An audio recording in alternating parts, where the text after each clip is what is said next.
All right. What do we got going on here? All right. Nobody's in here yet, so I'll wait a couple minutes.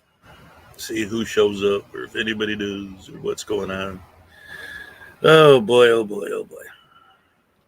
Another day, another situation. Oh boy. What a way to start the day, huh? Well, it is an interesting situation that I'm in right now. But I'm here. How y'all doing? Ain't nobody in here yet. There we go. How you doing, little Chihuahua? What's up, Scott? Welcome, guys. Good to see at least two of you in here. Um, I'm just waiting. I'm not playing my intro. I wanted to get it going. Thank you, Judy. I appreciate that very much. Yeah, I was thinking about it. Like, in a way, it's like because having empty woods. What's up? Having 2 days this week where I started late. I'm like, oh no. But then on the other hand, a lot of people I noticed even before, aren't up as early as I start. So it's not the end of the world. Glenn Molnar, what's up? Good to see you.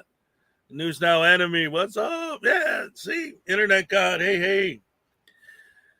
All right, this time you get to sleep in because it's your birthday. All right, thank you, I appreciate it. So this time, here's the thing that's crazy about it. Unclean hands, what's up? Here's the thing. This is what's crazy. So last time, I accidentally turned off my alarm on my phone because that's what I used to wake me up. And then today, the freaking battery on my phone died while I was asleep because I had a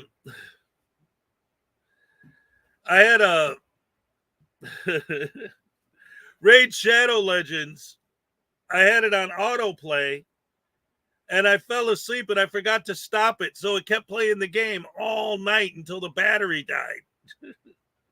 Again, I'm not going to lie to you guys. That's what happened.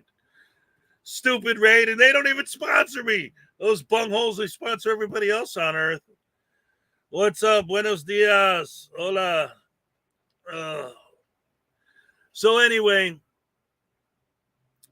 the good news is I'm here. I'm okay. It's all good. I just, another day, hey, what's up? Look at this. We got Graham Garfield's little Bob in the house. What's up? Mike McWilliams, what's up? It's your brother's birthday too? Oh, well, happy birthday to your brother. I always sing the birthday song by the Beatles, you say it's your birthday. So listen, guys, I have to start with the good, the bad, and the ugly, right? So yesterday, Salacious, what's up?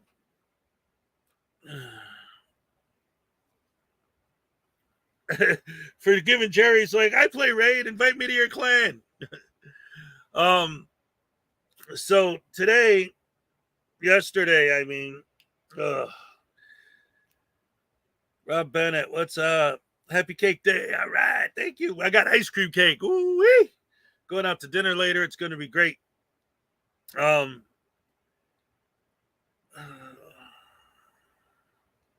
Doesn't it give you a charge that you have a number of people that are concerned about you? Yes, actually, I do like that. I love you. How many times I got to tell you, I love you guys. Like, for real. Legit. You guys are awesome. So anyway, I got an email yesterday. Who was it from? Let me pull up my Gmail here. Because I think it was one of you guys. Let me see. There we go.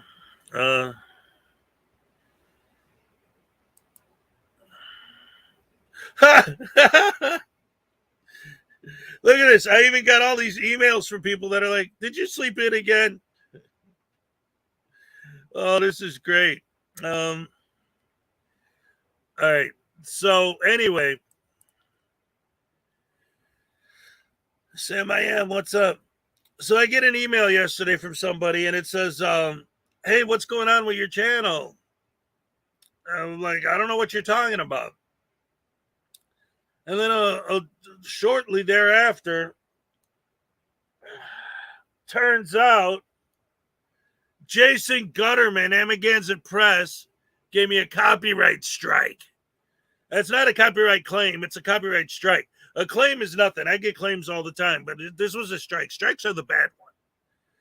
You only get 3, and I'm on 2 now because there was a video I mirrored from Schrodinger's cat years ago that the guy copyright struck it this month or last month, but you get whatever it is, 90 days or something. And now I got 2. So 1 more and this channel's going to disappear. So, yippee, that put me in a good mood. Commentator, Auditor, what's up? Yeah, welcome to YouTube. Thanks, Unclean. Yep. Thank you, Jimbo. I appreciate it. So now I got to deal with that. What a pain in the butt that is. And it's because you guys, most of you guys were here. It's because the other day he finally posted a new video, and I'm like, oh wow, he's got a new video. Let's watch it. And that's the video that he struck. Oh man, what a turd bomber. And I'll tell you what, man, it drives me nuts because at first I'm thinking about it and I'm like, oh man, you know, oh, hey, you're 21.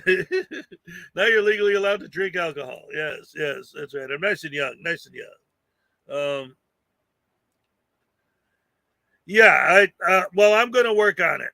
I'm talking to some people behind the scenes and trying to get something done about it. But I have to go over the video again because I don't know exactly how long I played it without commentary, because it for me to be able to get it removed, it does have to obviously fall under fair use. And honestly, I have to watch the video again because I don't remember exactly how much commentary I actually did put in, because I was just so surprised to see he had a new video. I just wanted to, watch it with you guys. I know I stopped it a couple times, but again, if after I go back and look at it, if I see, if it's clearly fair use, then obviously, yeah, I'm gonna. Thank you, Victor T. What's up? And many more. So anyway, the point I'm saying though is it doesn't matter. I mean, hey, as long as I don't get that third one, wee. So I'm thinking about it, and then last night, so that's in the back of my head, right? The Gutterman thing. It's bothering me a little bit. And no, I'm 50 today. The 21 was a joke. They were being nice. LJ Sings, what's up? Who did the strike? Amagansett Press. So Amagansett Press gives me the strike. I find out that I've been struck.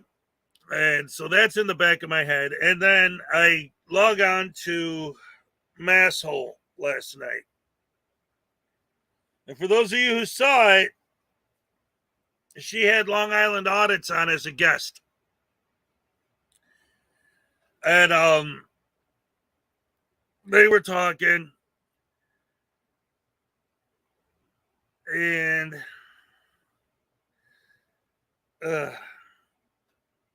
no, thank you, Commentator. Yeah, I don't know if you guys have noticed, but it's never really been a problem before, because the majority of the videos that I show on here are other creators' videos, people that are on our side. So people on our side aren't going after us, right? But people on their side, obviously. Anyway, yeah, so I'm watching Masshole last night and Long Island Audits on. And I'm listening to the things he's saying, and it's like, And Masshole's like, well, I don't really watch your channel. I don't really know. But I'm thinking, like, there's so many things he said that I'm like, oh, no. And then finally someone comes up there. So I'm thinking, oh, maybe it's going to be, someone who's going to explain to him, because he had a lot of questions. So I'm like, well, I got a lot of answers. But then Nasty Nathaniel shows up.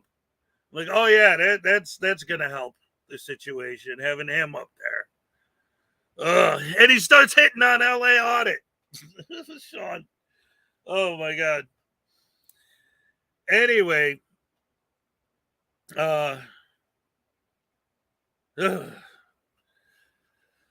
so short story long, here's what happens. This is all in my head, okay? I'm watching him, listening to the things he's saying, and I'm thinking about the fact that Armageddon Press struck me, and it starts building up inside me. I start thinking, wait a minute.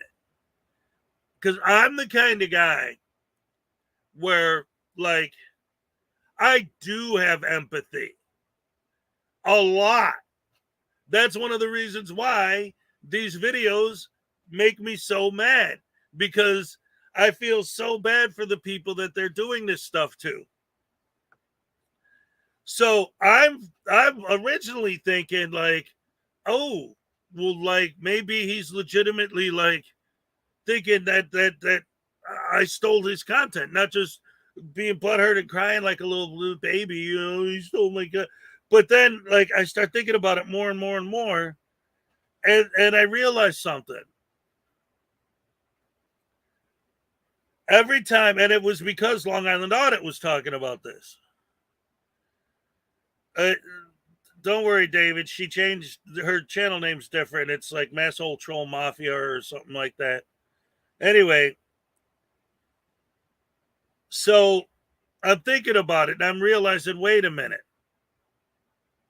This guy, his whole bread and butter, his whole shtick, all of these guys, their whole thing is film people, specifically people who don't want to be filmed, and clearly state that they don't want to be on camera, post their images online, film them specifically because they don't want to be filmed, and then post their images online.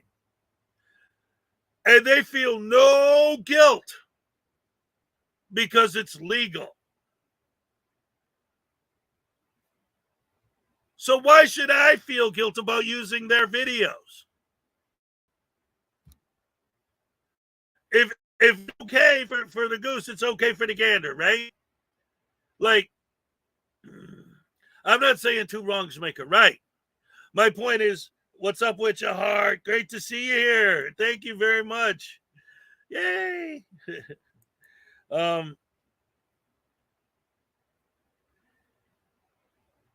Yes. She likes the drama, like she said last night. She ain't worth you wasting your breath.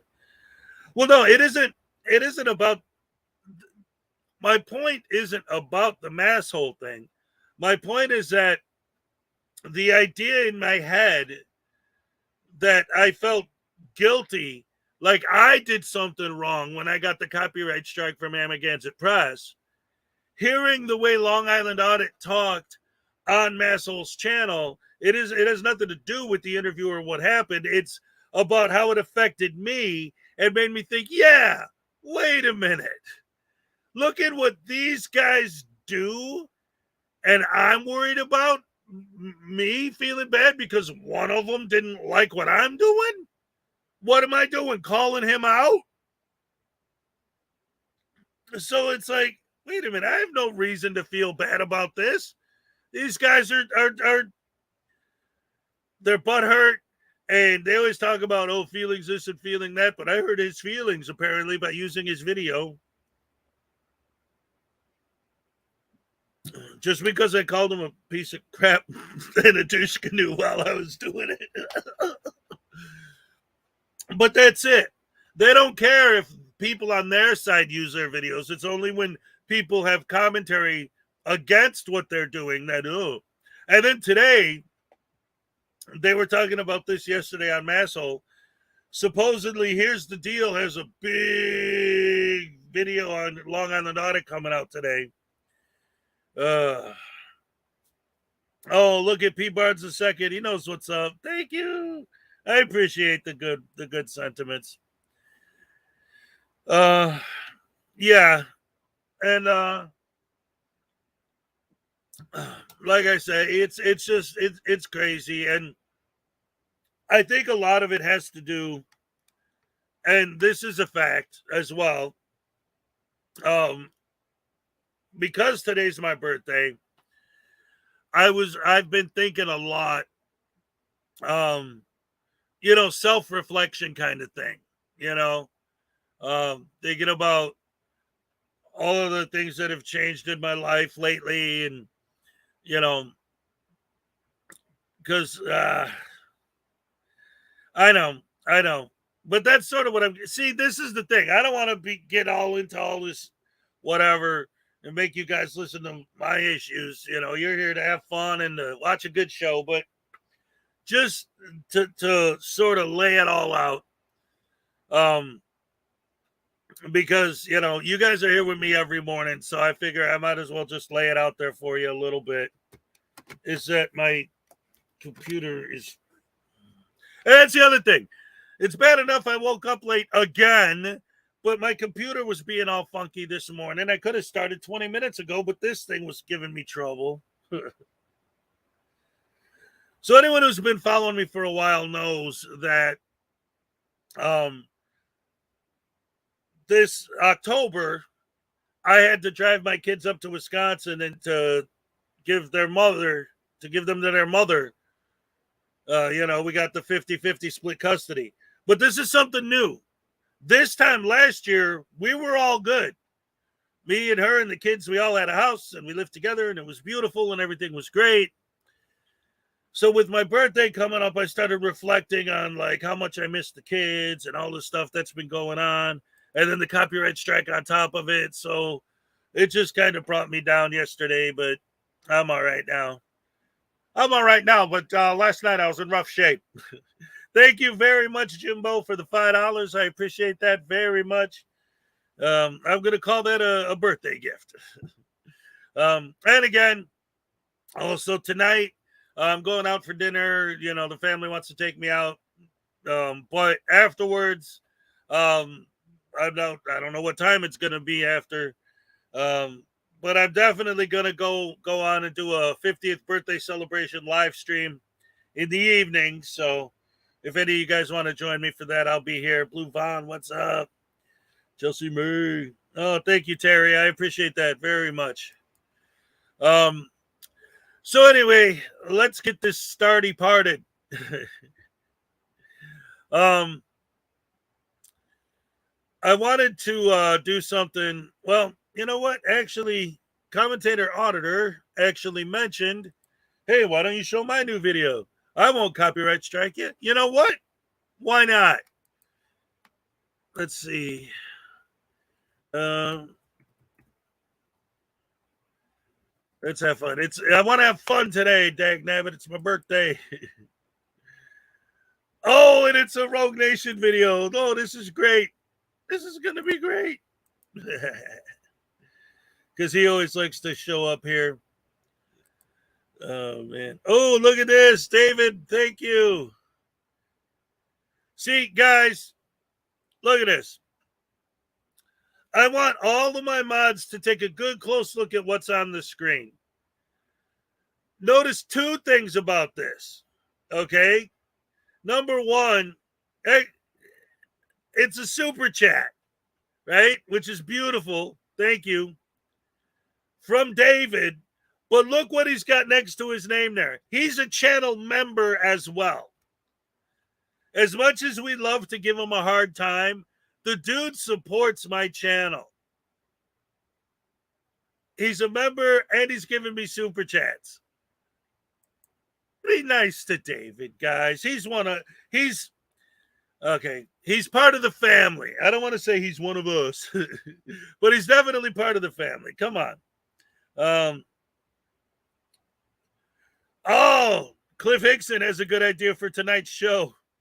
He's like, well, what you should do is buy some beer, and for your live stream, your birthday live stream, have a taste test. Ooh-wee.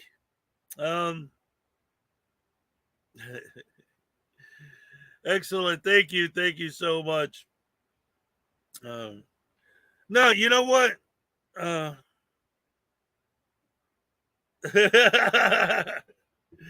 Yes, that's awesome. Judy's like, well, to be fair, I slipped something in his coffee. Oh, man. Oh, ooh, is somebody gifting memberships now, too? Oh, this is beautiful. Look at this. Wow.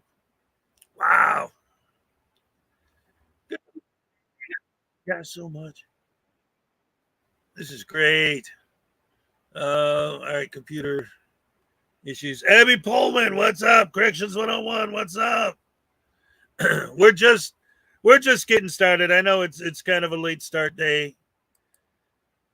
Oh, look at this. We got 10 gifted memberships from Sam I Am. Thank you so much, Sam I Am. Woo-wee. Thank you very much. That's awesome. Oh my goodness.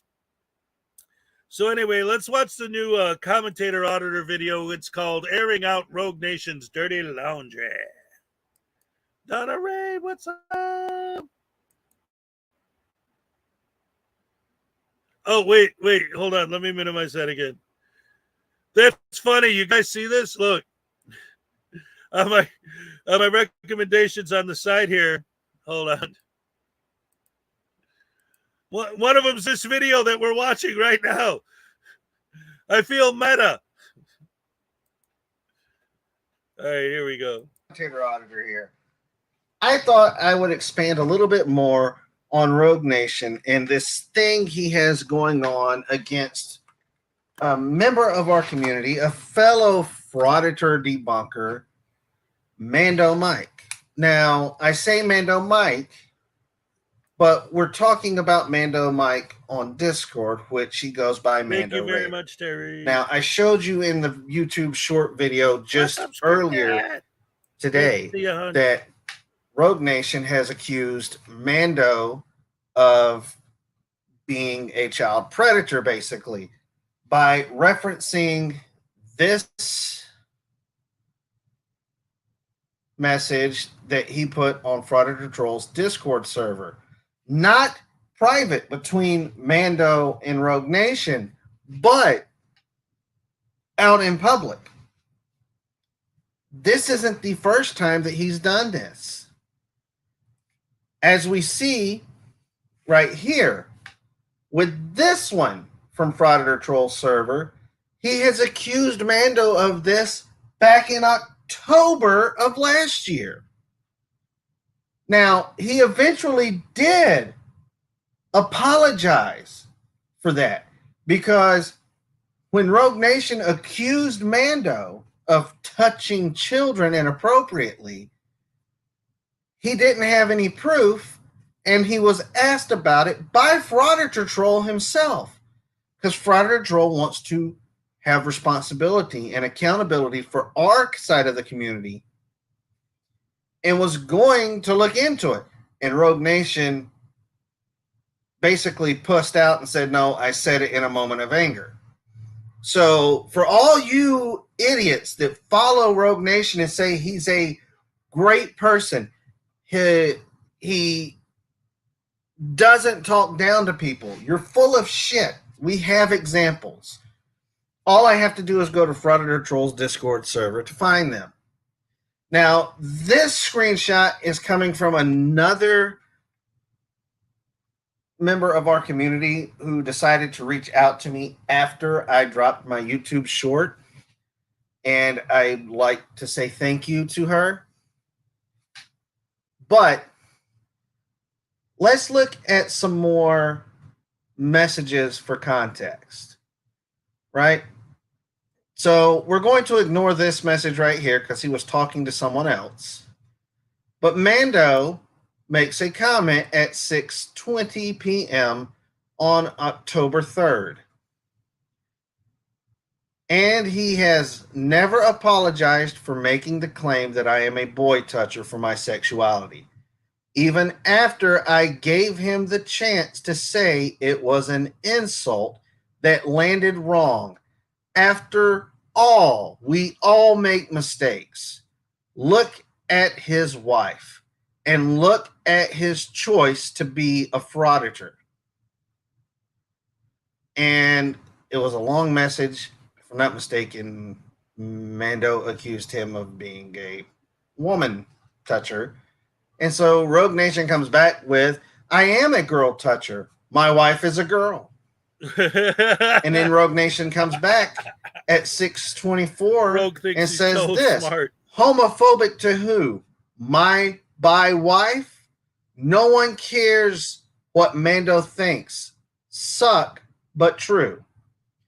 To which Mando replies, literally at 6:25, oh, how convenient. You make a homophobic slur, then now you claim your wife is bi. Why can you not man up? Eventually, Rogue Nation did apologize for accusing Mando back in October of 2022 of being a child toucher. Did I see Roshin But now in here? What's up? We see him come back here. Welcome. Now, this says today, and I'm going to show you a slide to show you the exact day that this took place. He says at 8:32 a.m., I don't much care for Mando using the same language he uses on the local 13-year-old boys in his neighborhood. Oh, boy. Mando replies back with, really? Want to go with the pedo talk again? Guadalupe Guacamole on Frauditor Trolls Discord server comes back with, really, George? Right? So, let's take... All right. Real quick. A lot of you guys have been asking me about my Discord server. And, like, I have one, but I don't really use it. I mean, I do. Like, honestly, I'm still learning how to use Discord. But, you see, I've seen other people's Discords, and they're like these nightmarish, crap-talking hellholes. But then again, I think they can be fun, too. I don't know, man. Well, I got mine, and you guys can check it out. It's all good, but I'm still learning Discord. I don't know. But all this stuff, and we all know Rogue Nation very well over here, right? He comes in and out. He's always popping in here, talking his trash. Dude, he's a troll beyond trolls. Because he talks, well, they all do, really, but he talks to us the same way he talks to cops or other people. He has just smart-ass comments. If any of you were here yesterday and you remember, because I know a lot of you were, the guy talking, it's Commentator Auditor, who happens to be in the chat right now. Commentator, if you want to drop your link, go ahead. Anyway, so all of this stuff, Machine Head, what's up? That's going on with these guys, and Rogue with his attitude. And yesterday, for those who weren't here, Rogue Nation was in here, and he got timed out by a moderator, and then there was this big beef. I ended up spending like 20 minutes of the show just kind of like going back and forth with him about like, well, I don't boot you out of my chats, and you should control your mods, not have them control you. And then even David was like, oh, you got the tail wagging the dog, huh? You know, like you let your mods run the show and this and that. So I'm going back and forth trying to, like, you know, be fair and honest, and trying to explain my position on it without just flat out being rude, you know, either to my mods or to anyone who's being timed out. Like, look, You know, it is what it is, blah, blah, blah, blah, blah. Yes, but that's what I was trying to explain yesterday. I was trying to get into the whole thing. But after all that, after 20 minutes of me trying to explain it and get everything all set up and okay, this is what it is.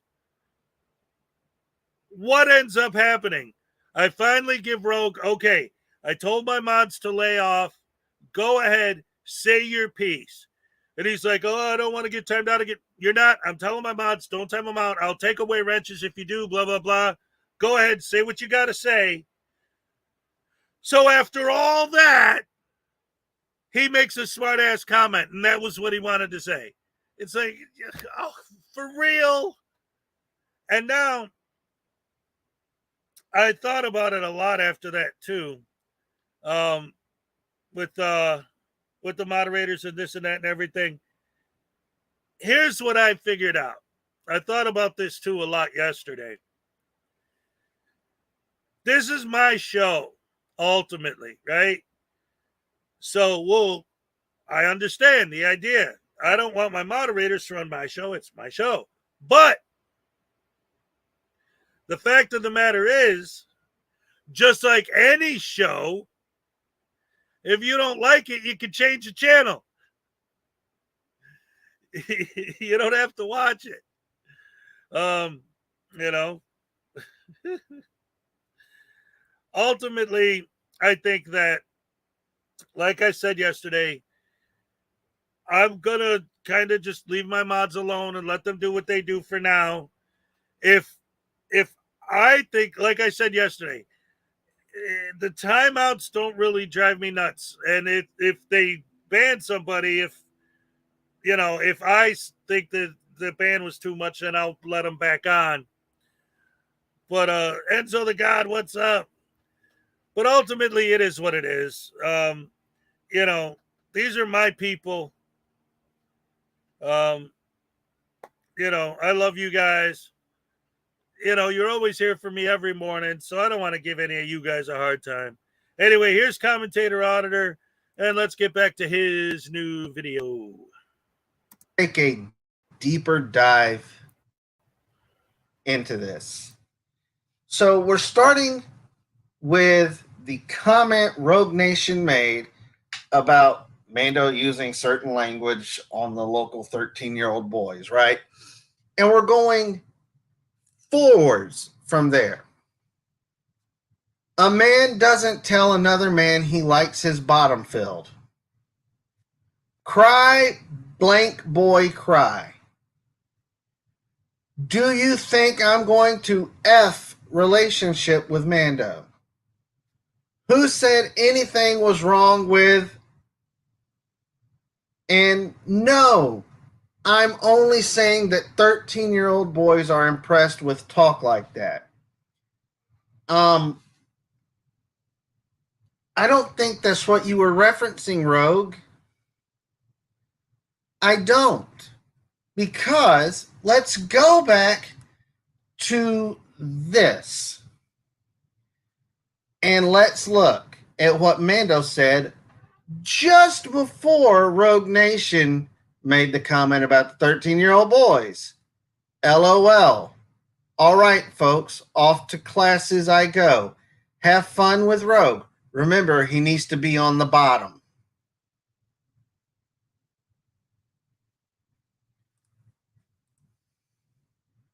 Rogue, I don't think that you were saying that the 13-year-old boys were impressed with what Mando was saying because they talk like that or they like that kind of talk. I think you were accusing a member of my community, of our community, who debunks stupid people like you, of being a child predator without any evidence, receipts, or facts to back your claim up. However, we do have facts. We have documentation, court documents, records that came from courts and came from criminal investigation cases that people in your community, Rogue, the frauditing community, have committed crimes against children. As a matter of fact, the granddaddy of all frauditors, David Earl fucking Warden, has been reconvicted for a second time for inappropriately touching his own children.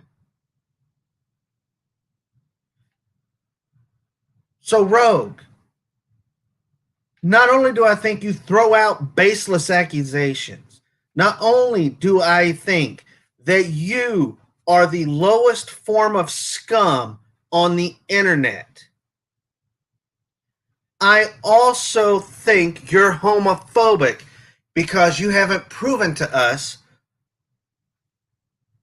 anything that you've said about Mando, and you also have only told us that your wife is bi, which she may be. But I'm not taking your fucking word for it.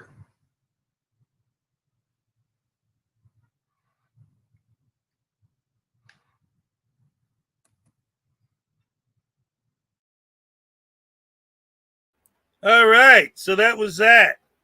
Kind of an abrupt ending. I wasn't ready for it. Oh my goodness. So Society Red, what's up? Care Bear, what's up? We got Chelsea May. Who else didn't I say hi to yet? And a lot of people. Luna Nights, what's up? Judy, what's up? Blue Vaughn, hey.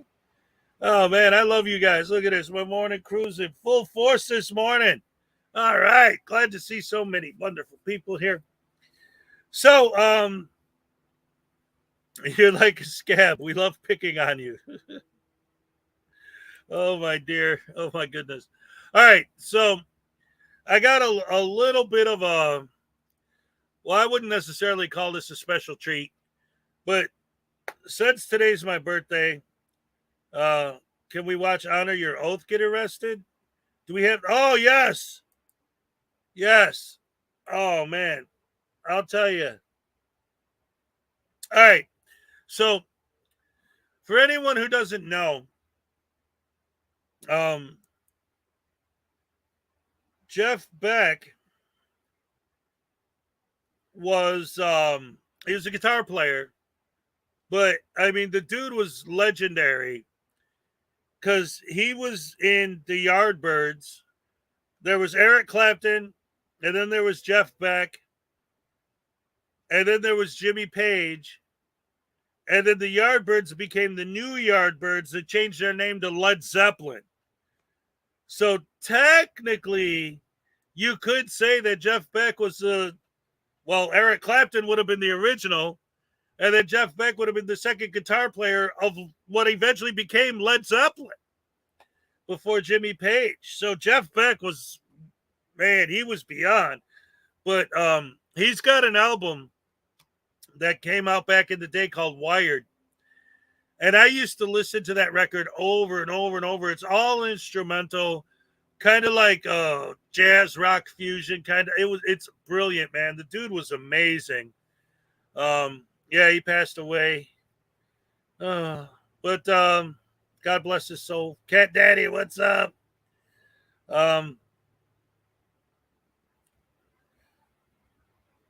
Currently playing with the dead. You know what? Nels, what's up? Thank you, Texas Tim. Sorry I'm late. Morning from Hamburg, Rashers. What's up? It's all right, Nils. I got started late today, so it's fine. And welcome. Glad to see you. Great to see you. Always good to have you here. So anyway, I was looking at, thinking, what am I going to do today for my show? Something different for my birthday stream. And I came up with this idea. I don't know. This isn't like great stuff by any means, but because I wanted to do something different, I'm going to show you guys something from 2 years ago. I started working on a video. This was before, like, I was already doing like sovereign citizen videos and frauditor videos, but that wasn't really my thing. Like, I did everything. If you go back through my history, if you go back a few years, you see like I'm doing like videos about the Bears. I'm doing Rubik's Cube videos. I'm doing juggling videos because I can juggle. I'm doing, just random stuff. I mean, literally random videos. Like I have one where I just say the word hey and then show a picture of hey.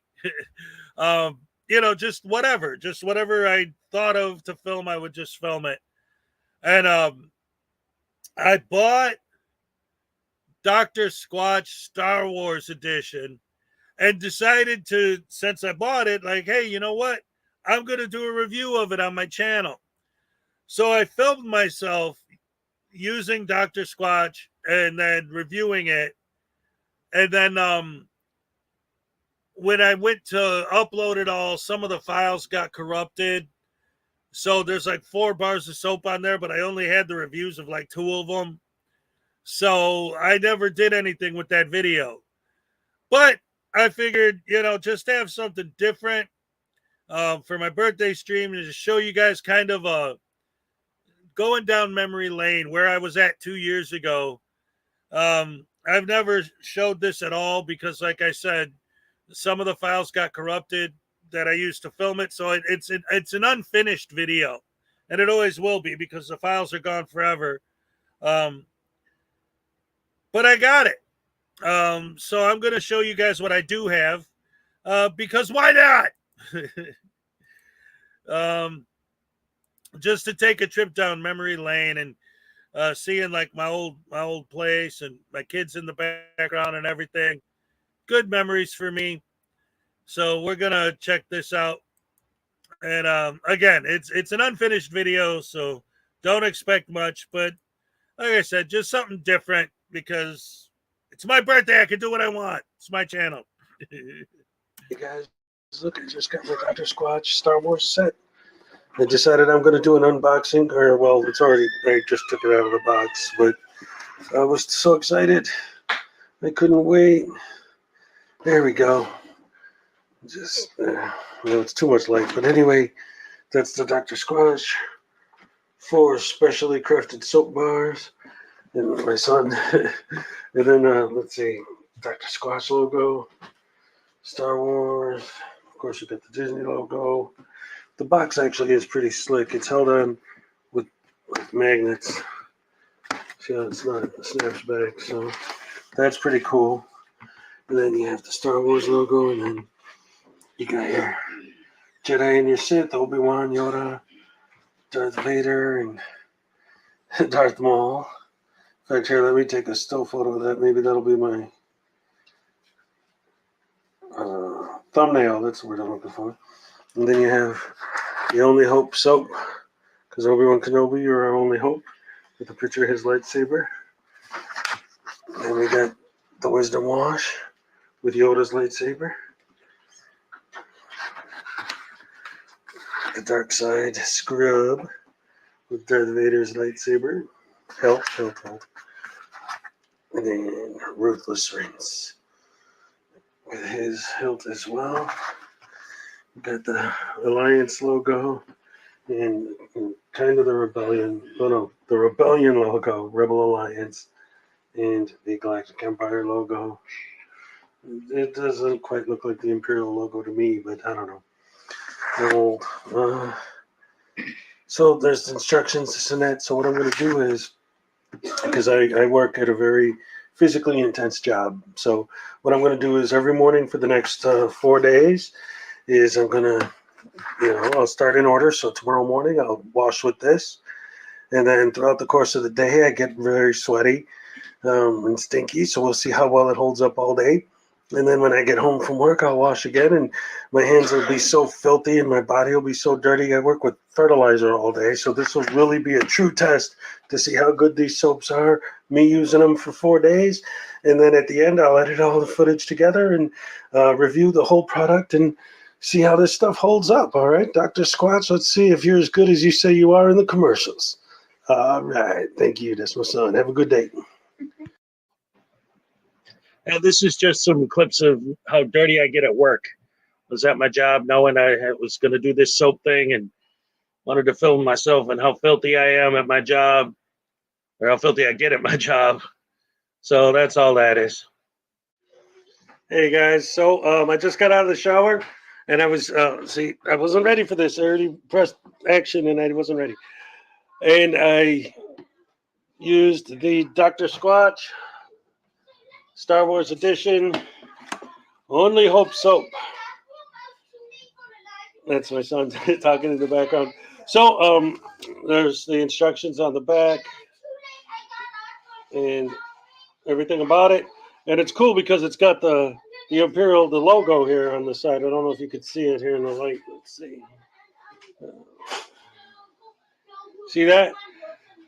Because before when I saw this logo, I was like, wait a minute, that's the wrong one. And it's no, I just forgot. Anyway, so I used it twice today. I used it this morning before work, and I just used it right now after work. And I know there's a lot of background noise, but I'm trying to do this while it's fresh in my head. It's very good. I feel good. I feel refreshed. One thing I did notice is that a tiny little bit goes a long way. When you look at a bar of soap this big and think And of the by the way, price, remember it this is seems an unfinished like, video, and it's these are just like raw $7, footage. $8 a So, bar. but again, I'm just showing it for nostalgia purposes. These are like $7 or $8 a bar, but one tiny little rub, whatever you're using, a loofah or one of those plastic things or a sponge or whatever you're using, just a tiny little bit of soap on it, and you get a ton of suds, and it covers everything. Yes, I so guess this they is going to do. last you a long time. Now, this is the first one that I used, right? I haven't used. Yeah. Actually, that's like you got to go to like hardware stores and stuff, like lava soaps like that. Those are specialty soaps because they're not good for your skin at all, but they're specifically designed for people who work really intense stuff like car mechanics or whatever, people who get thick grease that just won't come off, like soaps like lava and stuff. Really, like, those are specialty soaps. These are fancy. The whole thing with Dr. Squatch, their big thing is all of their ingredients are totally natural. Um, yeah, I do, Jerry. Anyway, oh no. All right, Uncle Artie's here. We got to get back to cleaning the dirt. The other ones don't really have a frame of reference as a grading scale. So I have to base it on other high-end soaps that I have used in the past. And that being the case, I'd say as of now, I'd give it a B. I don't have any problem with it necessarily, but it also is, it's like regular soap, but it's high-end soap, but it's like what you would expect from a high-end soap. It does what it's advertised to do. It works, but nothing that particularly stuck out as special to me or like, wow, this stuff is amazing. It was good. It was really good soap. But again, we still got 3 different flavors to go. And again, here's the box.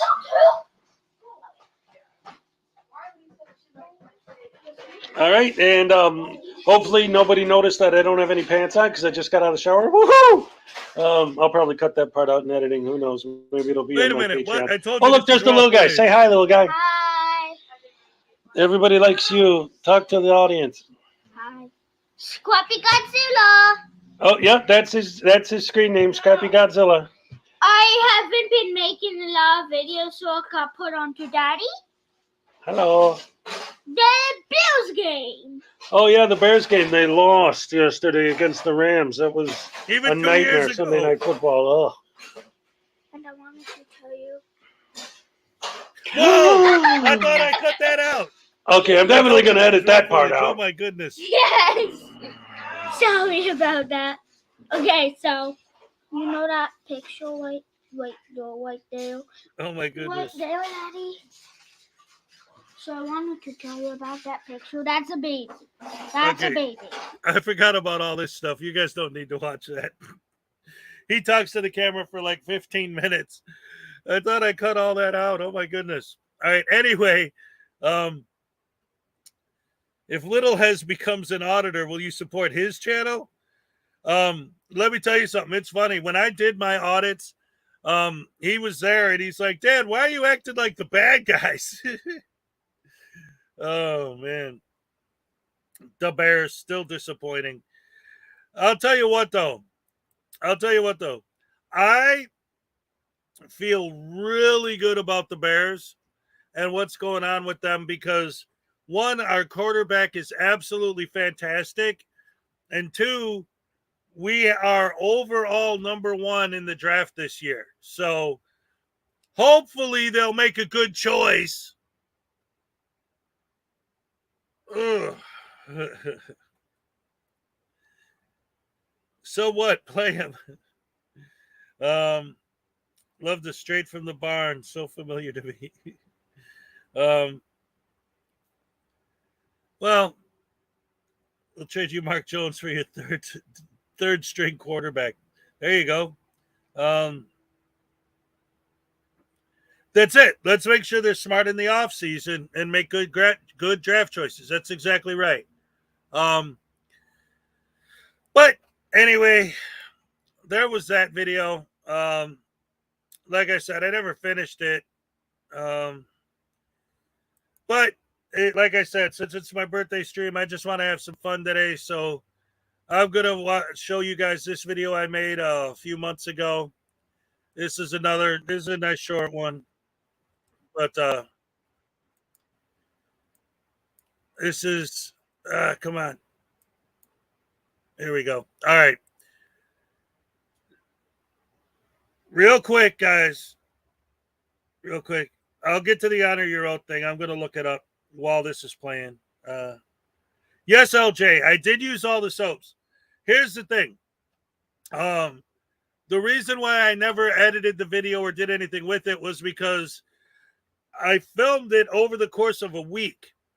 Like every day, I would use a different bar and then film my reaction to the bar, so I had all these separate files, a separate file for each different bar of soap. And then when I finally, went to put it all together, some of the files got corrupted. So I only had like 2 or 3 of them. So I never did anything with it. Play one of my videos, you punk. Well, I'm going to play a video right now. This is going to be a short one. But take it easy, Sam. Thank you for coming out. Thank you, Script Cat, for coming out. Love you always. Good to see you. Before I start this next video, make sure that you guys are ready. Because I don't want to, like, when you see this image on your screen, be like, So I'm warning you now. This is going to be crazy. Which was your favorite? Darth Vader. Darth Vader's soap was my favorite. And I'll tell you why. There's 3 reasons. Number 1, it smelled awesome. I loved the way the scent was just amazing. 2, they put sea salt in there. So you get that exfoliation. It felt good. It smelled good. It was just beautiful. The Darth Vader soap was amazing. The Dark Side Scrub. All right, Uncle Artie, I'll get there. But first, I got to show this. Because it's my birthday, I'm going to show what I want. And this is fun. I think this video is fun. And it's nice and short. See how I gave him lizard eyes? I love that image. I used it on my chili card, too. It has come to my attention that many people do not like me. I know this may be hard to believe, but this is true. I do not understand this because I have so many good qualities. I am filled with good qualities. Like, I can talk very loud so everyone can easily understand the important things that I am saying. Good quality.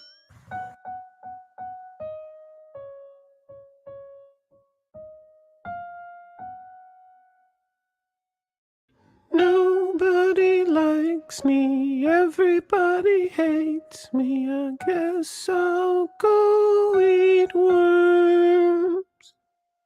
Great big juicy ones, little weak slimy ones. Oh, how they wiggle and squirm. I bite off the heads and suck out the juices, throw all the skins away. Nobody knows how I survive on just 3 worms a day. Nobody likes me, everybody hates me. I guess I'll go eat worms. Great big juicy ones, little wee slimy ones. Oh, how they wiggle and squirm. The long, slim, slimy ones slip down easy. The short, fat, fuzzy ones don't. The short, fat, fuzzy ones stick to your teeth and climb back out of your throat. Nobody likes me, everybody hates me. I guess I'll go eat worms. Great big juicy ones, little wee slimy ones. Oh, how they wiggle and squirm.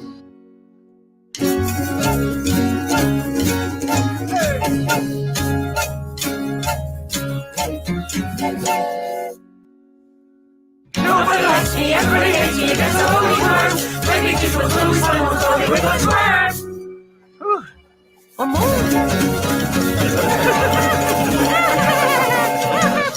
That was fun.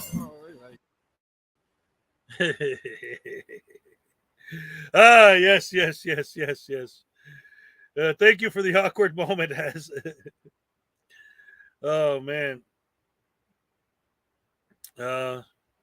Yes. Yes, LJ sings. That happens a lot. Have you ever been craving a certain food? You finally give in and fix it, only to have 3 bites in, and it turns out it wasn't really what you wanted anyway. Yeah. Oh boy. All right. Buckle your seatbelts. I'm gonna play Uncle Artie's new video. Let's see what he's got. 42 seconds. All right. At least the torture won't last too long. Introducing a new drink down here at Uncle Artie's Bar and Girl Stupidity. Crackberry. When you want to turn your Airbnb into a crack house, just like Chili DeCastro's favorite drink. Crackberry. Let's give it a try.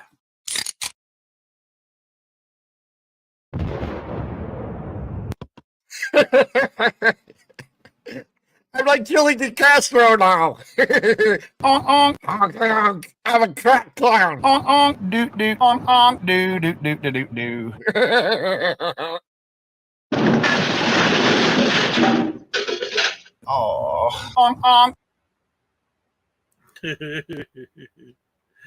Wow. Artie never disappoints, I'll tell you. He's got good stuff. I love the Bar and Grill of Stupidity. Thank you for sharing, Uncle Artie. That was great. That reminds me of a video I did a while back. When he posted that crap. Let's see, where is it?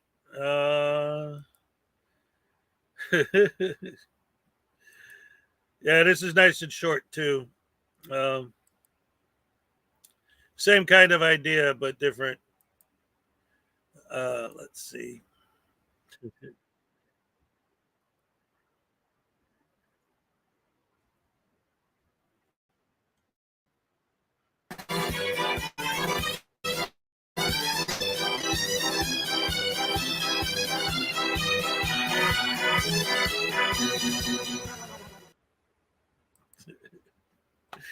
Oh, chili is such a.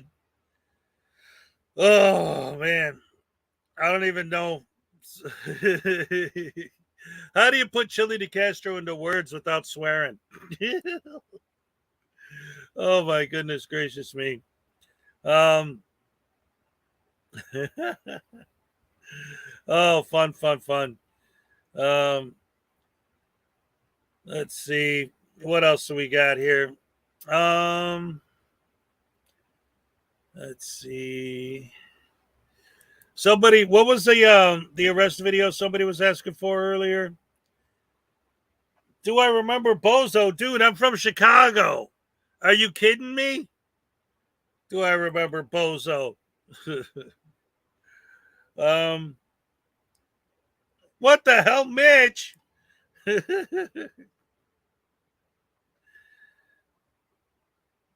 No, it's not just you.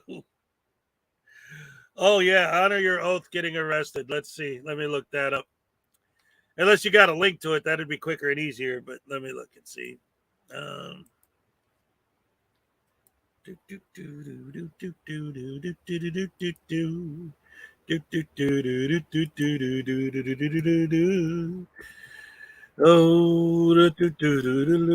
guess I'll go eat worms. Great big ones. Is it on his channel? DUI checkpoint. No, that's wait. Update banned and arrested.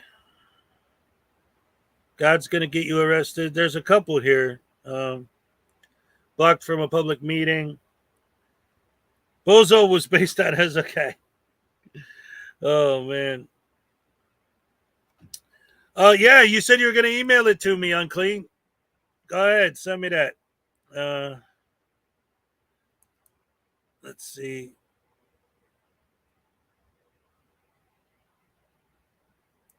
I've met Svengoolie. Me, my son, and my daughter. We all went and we had a meet and greet with him. It was great. He's a really cool guy. Rich Coase is a cool dude. But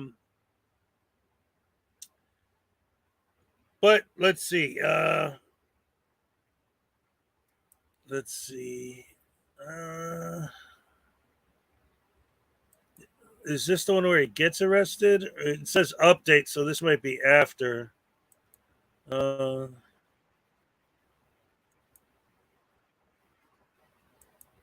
see. Where is it?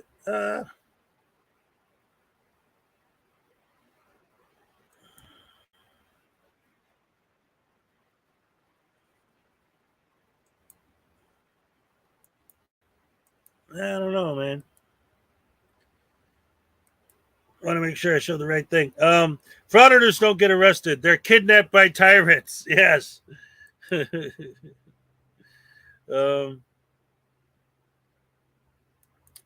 right, don't worry, Uncle Artie. It's all good. Let's see. Oopsie the Clown. Harvey Brown, what's up?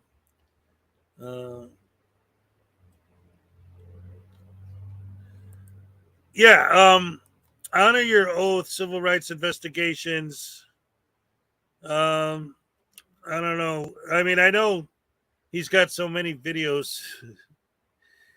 He keeps getting in trouble, man. And that's the other thing. Like these guys, the way that they argue their point is so pointless. Like there's no argument there, right? They just say the same crap over and over and over and over. Homie the Clown. Never mess around. Even if the man tries to get him down. I'm sorry. I'm having fun, man. Just hanging out with you guys. This is great. Let's see. Let me pull up this. What do we got here that's new while I look up this email? Let's see. Accountability All for All has a new one. We the People University has a new one. This got ugly. All right, let's see what's going on with this. All right, so I'm gonna go. I'm gonna check my email real quick, and while that's there, I'm gonna play a little bit of this and see what this guy's up to.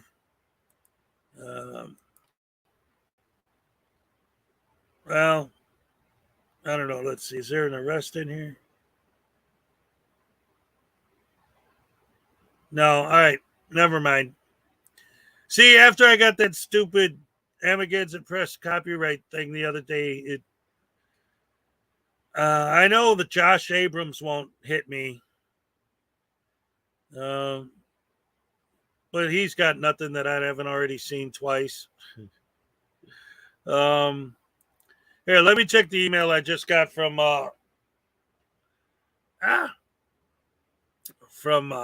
Unclean. Let's see. All right, hold on.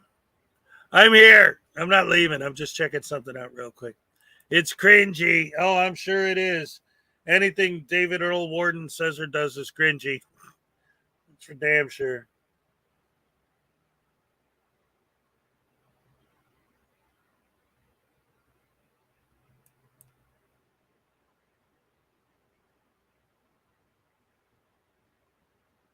All right.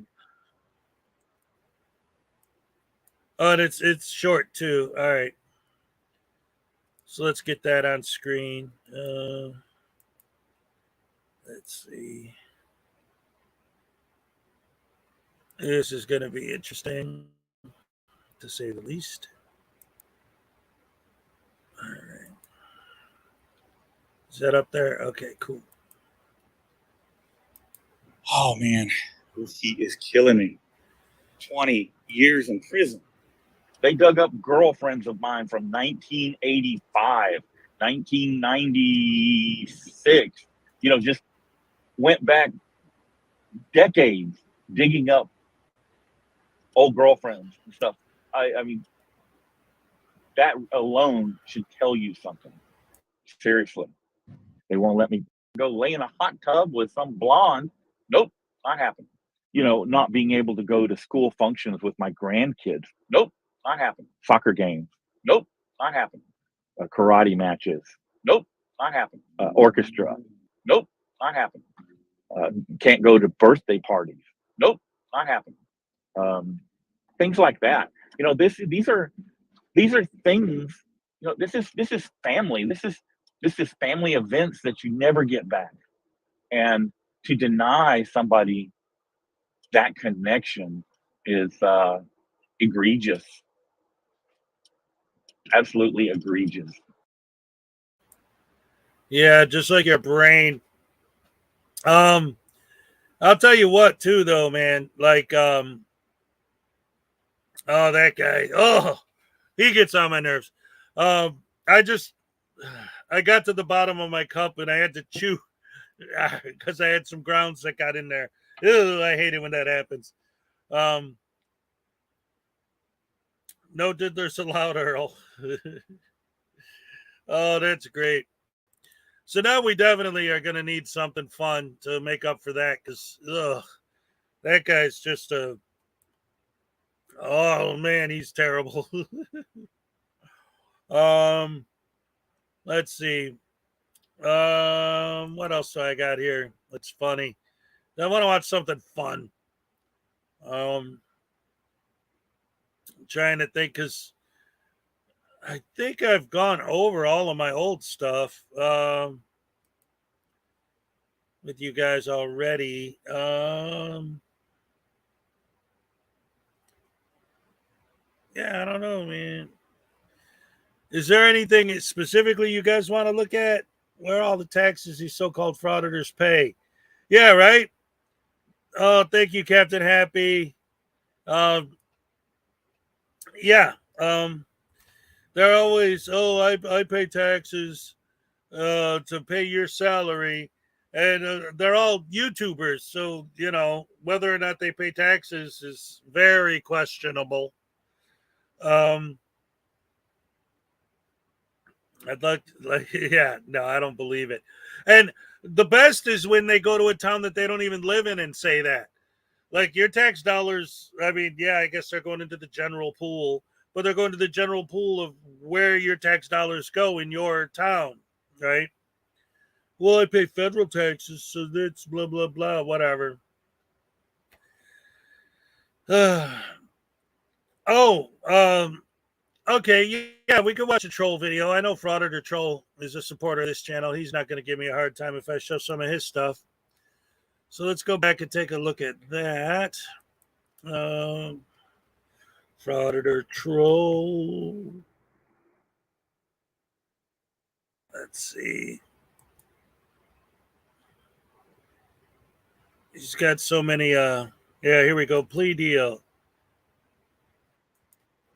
Here we go. Let's watch that because I actually didn't. I didn't actually watch that one yet, so that's perfect. Thank you for recommending it. All right. Is this up? All right. Boom. Buddy. David will be taking a look at Taco Terry as he admits that he took a plea deal. Yep, he knew that he did the crime and he would have to do the time. He was offered a good deal and he took it. With that being said, enjoy the video. What you gonna do with all that junk? All that junk. What's up, buddy? Loose Gun. How you guys doing? Damn, I look weird without my glasses. I just realized I just saw myself without my glasses. I look so weird. Just got out of there, got back over to the car, sitting down, waiting to get some folks. Oh, we got 80 people in here already. All right, so I'll go ahead and give you all a little update. So today's court date was for the incident at the MVA that took place. God, it was probably back in like May. I think it was back in May, maybe even before that. It might have been like March. Either way, I went out to the MVA. I didn't want to wear a mask. They told me I had to wear a mask. My grandma told me to put the mask on. I put it on. They came. The police picked me up and threw me out of the building anyway. While my grandma was trying to explain to them that he put the mask on. What's your reason for this or that? They pushed her out of the door. She's a very short lady, so she waddles as is. She fell. I think she maybe screamed a little too much for sure. Maybe a little dramatic in the scenario, but definitely a very shocking and scary thing for an old woman to fall. So I actually saw that video on Frauditor's Exposed channel, and basically this is what happened. Annapolis Audit was there with his grandma. He was being an anti-mask Karen as usual, making a huge scene. His grandma said, "Could you just please put on the mask and stop embarrassing me?" And she said, if we get kicked out of here, she's kicking her out of her house. And then he was whining about her, saying oh, having grandmas, right? Like how unlucky he is to have a grandma that's nagging when in fact she's taking care of him. This guy is such an ungrateful prick. I would give the world to spend another few days with my grandma, but here he is treating his that's still alive like shit. And it's disgusting. Absolutely disgusting.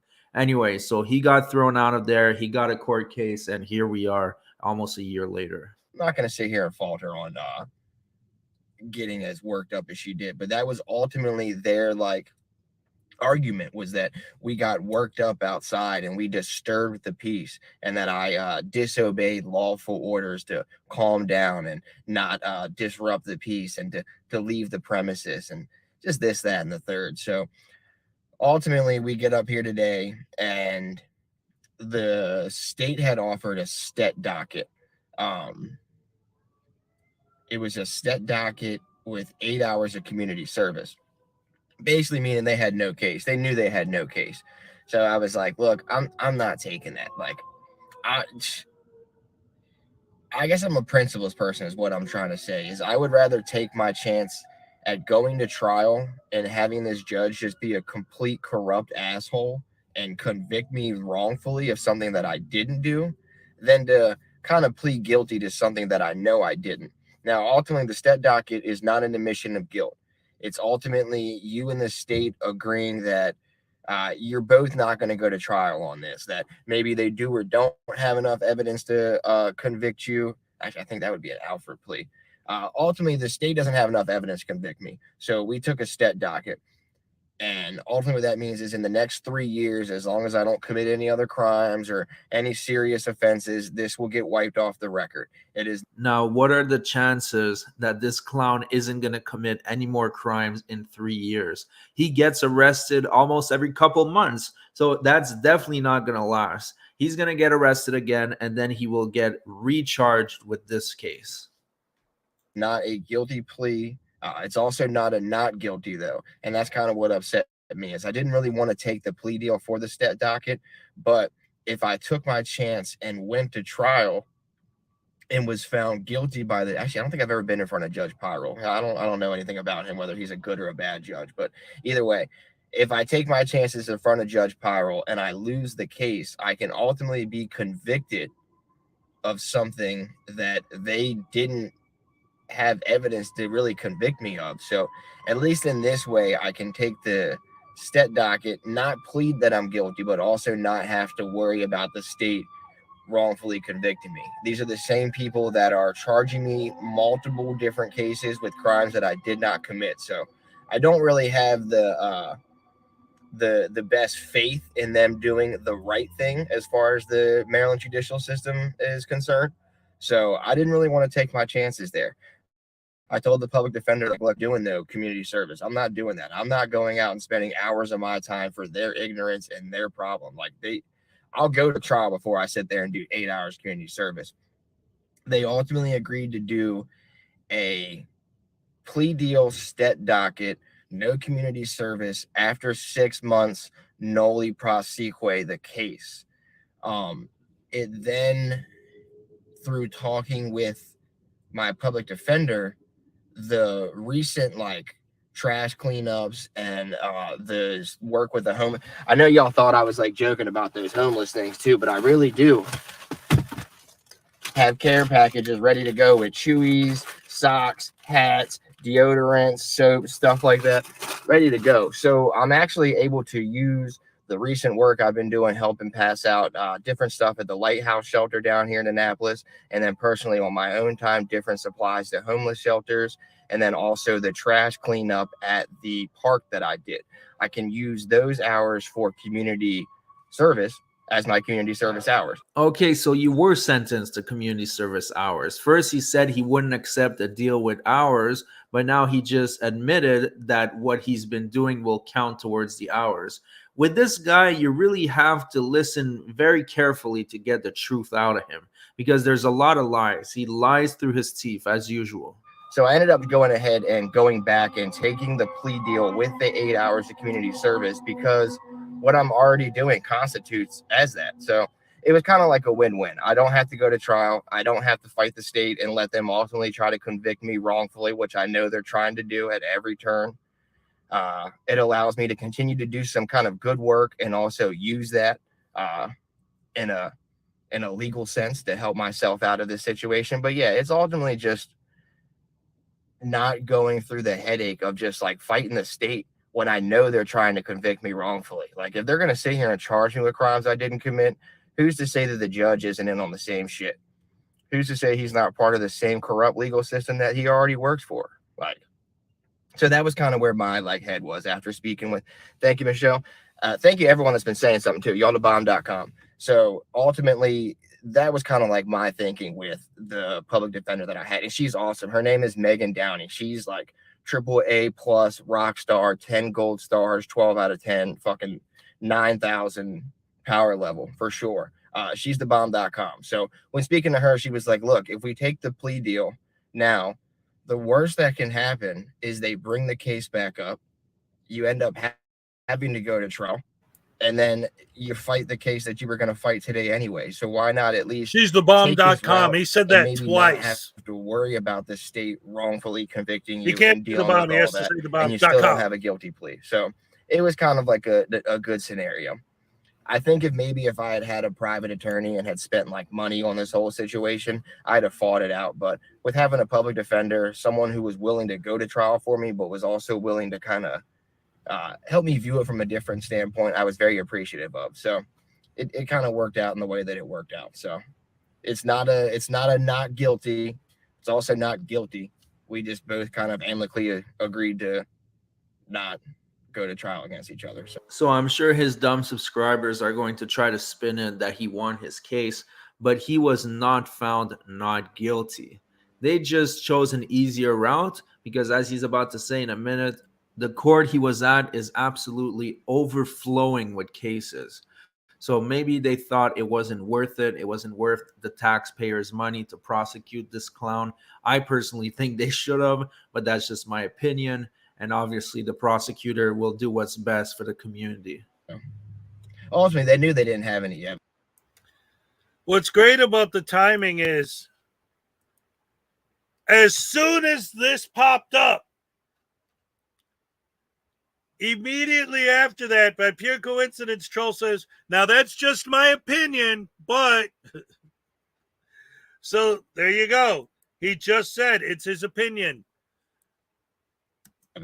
If the state had any evidence whatsoever, they would not be offering me a stet docket. They don't charge you with crimes that you didn't commit and then like offer you like a slap on the wrist out of it. That's not what happens. They did it because they know they have no evidence. The very first one, And they just want to like make it go as far as it can. They just want to try to like rub me out of money, which it's not costing me any money because one, I don't have any money. Two, I have a public defender, so that doesn't cost any money. And three, they just want to run me out of like spirit and fight and just like hope. And they're not going to do either, man. So yeah, I have like all three of those this month. Definitely a wild one. So yeah, I've just been taking it easy, man. I've just been chilling, taking some time for myself. The first case is that first case is some bullshit. I wasn't even back on the property. They tried to say I came back onto the property to trespass, and I had a body camera on that was on the entire time. So like, it's easily beatable. They know they have no evidence in no case. They're just trying to prolong it just to be dickheads. So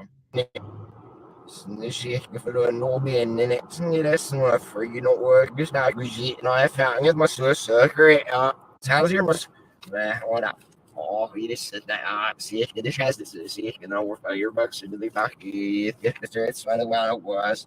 Like, but even for $4, it must have falls in our snitch. The cop wants that. Like, Nemo $4, it must have. Well, on that note, I heard enough for today. This guy isn't making any sense, but all I needed to hear is that he took the plea deal. So technically, he was not found not guilty. It's leaning towards more of a guilty plea. Anyways, thanks for watching, everybody. Please like and subscribe. It really helps the channel, and we'll see you on the next video. By the way, all right. So there's that. Yeah, and for any of you who actually don't know, like didn't see the original video of the arrest, there's some questions about how legit the grandma situation was, but in the video, Joshua Lee, what's up? In the original video, whatever, was him and his grandma go into this building. It has a mask mandate. Oh, hey, look at this. We got Sarah Burton. What's up? Love and support against the fraudsters. Crazy. And have a good day, everyone. Oh, Sovereign Citizen. Yes. Thank you. Thank you very much. I appreciate that. So speaking about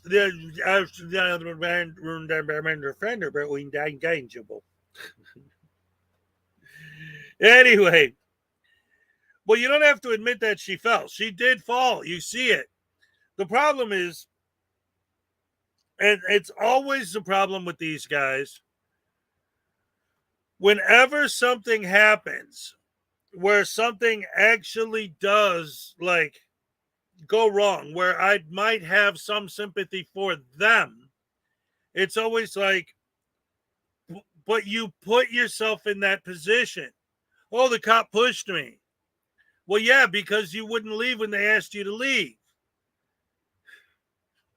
You put yourself in that position. Oh, he broke my camera. Well, why were you shoving the camera in his face in the first place? When he asked you not to film, why didn't you stop filming? You know, that goes back to the crap that I was listening to Long Island Audit on Masshole's channel yesterday, talking about, hey, you know, I'm doing this, I'm doing that, and it's all live, blah, blah, blah. Oh, what time? What time? Because I'm going to do my birthday stream, but I'm definitely going to want to watch your video. Maybe I'll show it on my stream if I'm already on. I don't know. Let me know. Let's see. If you want to drop your link in the chat, you could definitely do that too, Witch. So anyway, the point I'm making is he's talking about how, well, I film these people and it's legal for me to film them. And so that's why, you know, blah, blah, blah. And the argument there, and this is one of the biggest issues with these guys, because that's always what they go back to. Well, filming is legal. Well, filming is legal. So what's the problem? So what's the problem? The problem is not that you're filming. The problem is that the way you act while you're filming, right? Like, what's up, Dave? Like, if you, at one point, Masshole even asked him, and he kind of like, fraud-splained his way through it. But it's like, so if somebody asks you to stop filming, why don't you stop? Well, because I'm legally allowed to film. It's like, okay, that's the problem. That's always the problem. If somebody asks you to stop filming and you don't stop, oh, well, because it's legal. Why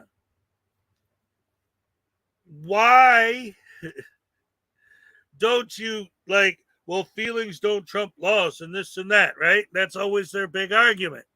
It's like, yes, but there's two things in particular, okay? Number one, they always complain about these people coming up to them and stopping them or trying to stop them from filming their story because they're journalists, right?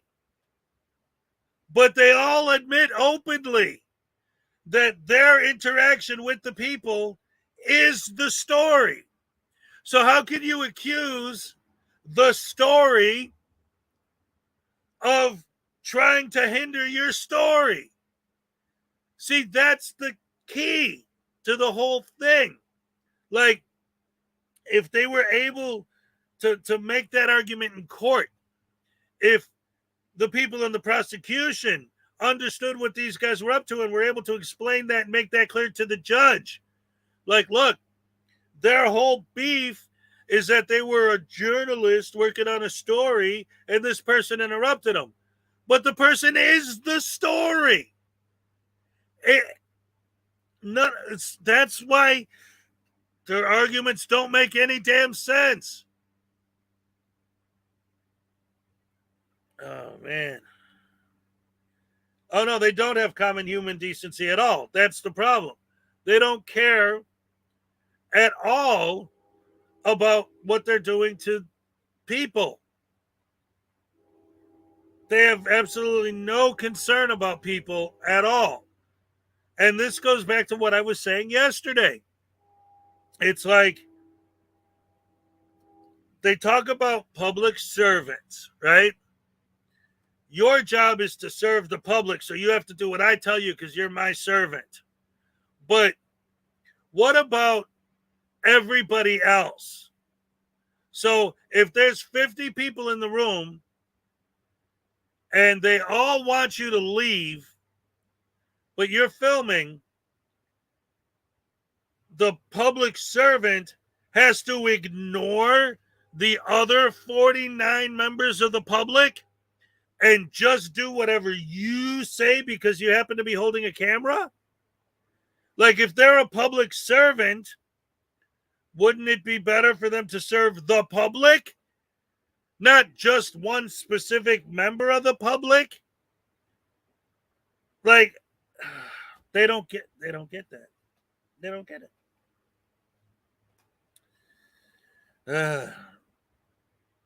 No, they don't have any ethics or social responsibility at all.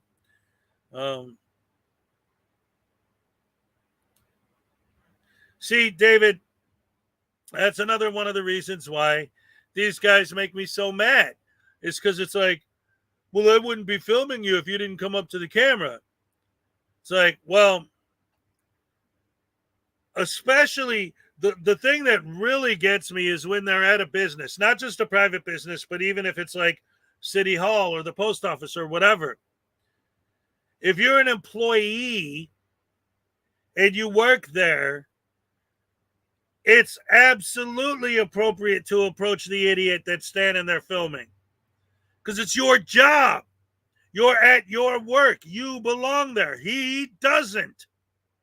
These guys never, ever, ever understand. Well, they don't understand anything. If they were able to understand things, they wouldn't become frauditors in the first place. But they never understand that if Like a post office, for example, because that's the classic frauditor example, is built for things having to do with post office business, sending packages, receiving packages, right? Buying stamps, selling things, like, I mean, doing the business that they're meant. That's why they always buy one stamp, so that they can say that they were there for legitimate business. That's all a bunch of crap. But now a lot of them aren't even doing that. They're just saying that me filming is my legitimate business. This building wasn't built for you to film it. That's not the purpose of this building. The purpose of this building is to do whatever the building is built for. In the case of a post office, to do stuff having to do with mail or filling out certain forms.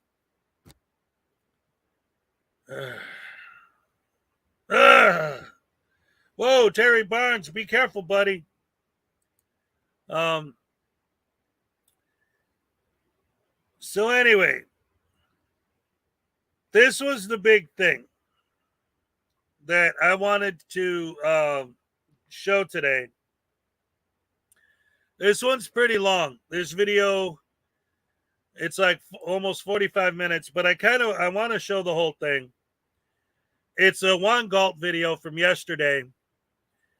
And the reason why I want to show this is because it's a sovereign citizen, but the judge in this video is awesome. And I know I normally don't do court videos, but I want to do this one because the judge really takes the time to explain exactly why these guys are wrong.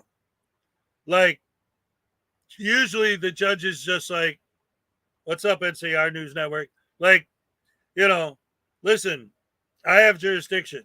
Well, can you prove it? I have jurisdiction because I do, because this is my court.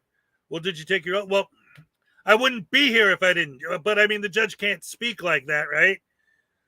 So, yes, exactly, Nancy. This is a very educational video because, again, it's great because he explains exactly why these guys are wrong.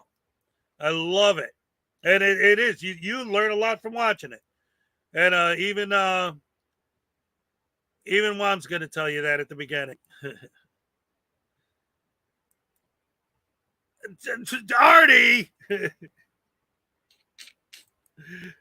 No. Oh, you are the best, I'll tell you. Oh, man, I love Uncle Artie.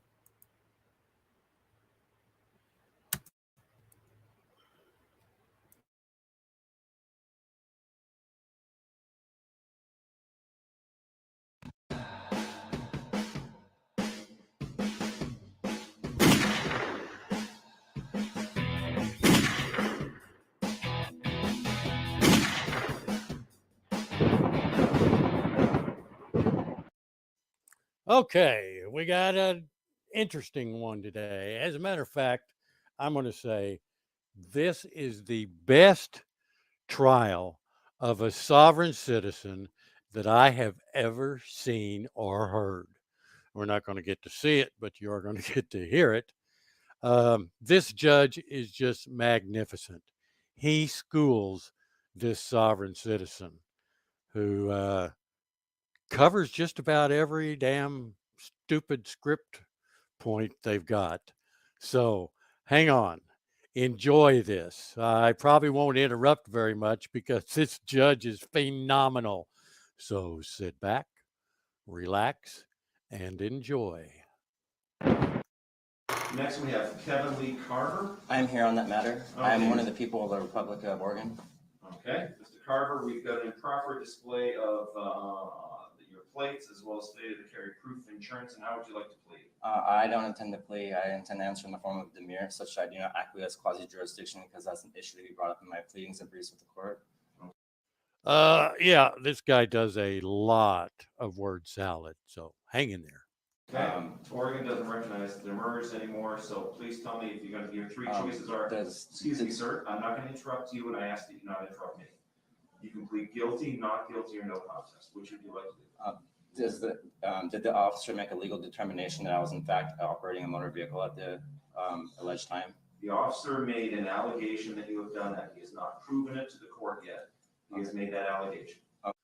That legal determination stuff is kind of a hangover from Mark Stevens. He liked to talk like that. Okay, was I in fact operating a motor vehicle at that time? I would have no idea without a trial, without hearing the evidence. Okay, because according to Title 18, United States Code, section. Okay, Mr. Carver, I'm gonna cut you off there. If you want to make an argument, then let's get this set for trial. This is an arraignment. Arraignment is solely for the purpose of determining if how someone's going to plead. So if you want to make a legal or factual argument, we'll set that for trial, okay? Okay, I would like a formal hearing and a trial by jury. You don't get a trial by jury, but we will have a trial to meet in about a month. The reason you don't get a jury trial is because this is a non-criminal matter. But it's, the controversy exceeds $20, and pursuant to the 7th Amendment, I have the right to a trial by jury. Okay, 7th Amendment has not been incorporated to apply to the states. And I would refer you to, if you have a kind of piece of paper, I'll give you the site. I have my Constitution with me. And I appreciate that. The case is State v. Benoit, which is, it was issued on June 5th, 2013. Supreme Court case number S060858, which establishes that not all violations get a jury trial. If they're criminal, if they're crime-based such that they were founded in a crime but then decriminalized such that at some point you get you get sentenced to jail time, then you still have the right to a jury. This case is not the case. Does the court have jurisdiction? Can the court prove corpus electi? Yes, I have jurisdiction. Can you prove it? Yes, I said so.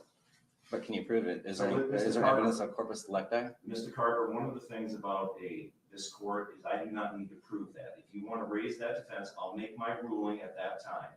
If you disagree with my, you can seek redress through the appellate courts to try to get that overturned. This is not the venue to argue jurisdictional issues. Sir, did you take an oath to uphold the Constitution? Yes, I did. So now I have set this for trial. I will give this to Sam. And she'll Objection, I would like a trial by jury. You're not going to get a trial by jury, sir, okay? Is the court denying me my right to a trial by jury? No, I'm not, because you do not have a right to a trial by jury. Whoa, I like that. Very subtle, straight to the point, Judge. Okay, we're done here. Okay, Mr. Carver, before I get the trial started and get you and the officer sworn in, I want to go over just some basic things. First of all, this is a trial. This is a proceeding. We all have our roles to do. Individually, you don't owe me any respect. Individually, I don't owe you any respect. Neither one of us has done anything to earn the other's respect. That being said, though, I have to respect you as a litigant in this court. That's the role you play, and you deserve respect for that. Likewise, I am the judge. I've been appointed. I am entitled to a certain amount of respect for that. So I just ask that we both respect one another in our roles there. I am certainly going to allow you to make your arguments that you want. I understand there are a number of constitutional. I will tell you that I have had the opportunity to review your letter to King City. So I know the constitutional arguments. I will. And the judge really gets in depth in these constitutional arguments. So just hang in there. You're going to love this, and you're going to learn a lot too. I will tell you that more likely than not, you're not going to like my rulings. And that's, so be it, okay? There are avenues for you to proceed to appeal my rulings. And that I would encourage you to do. I will tell you that I admire anyone who is willing to challenge the status quo. I think that is an admirable thing to do. I don't think it's done often enough these days. Boy, doesn't he sound like a tyrant? But there are ways that it has to be done. And much of the relief you are seeking is inapplicable to this court, but I'm certainly going to let you make that argument.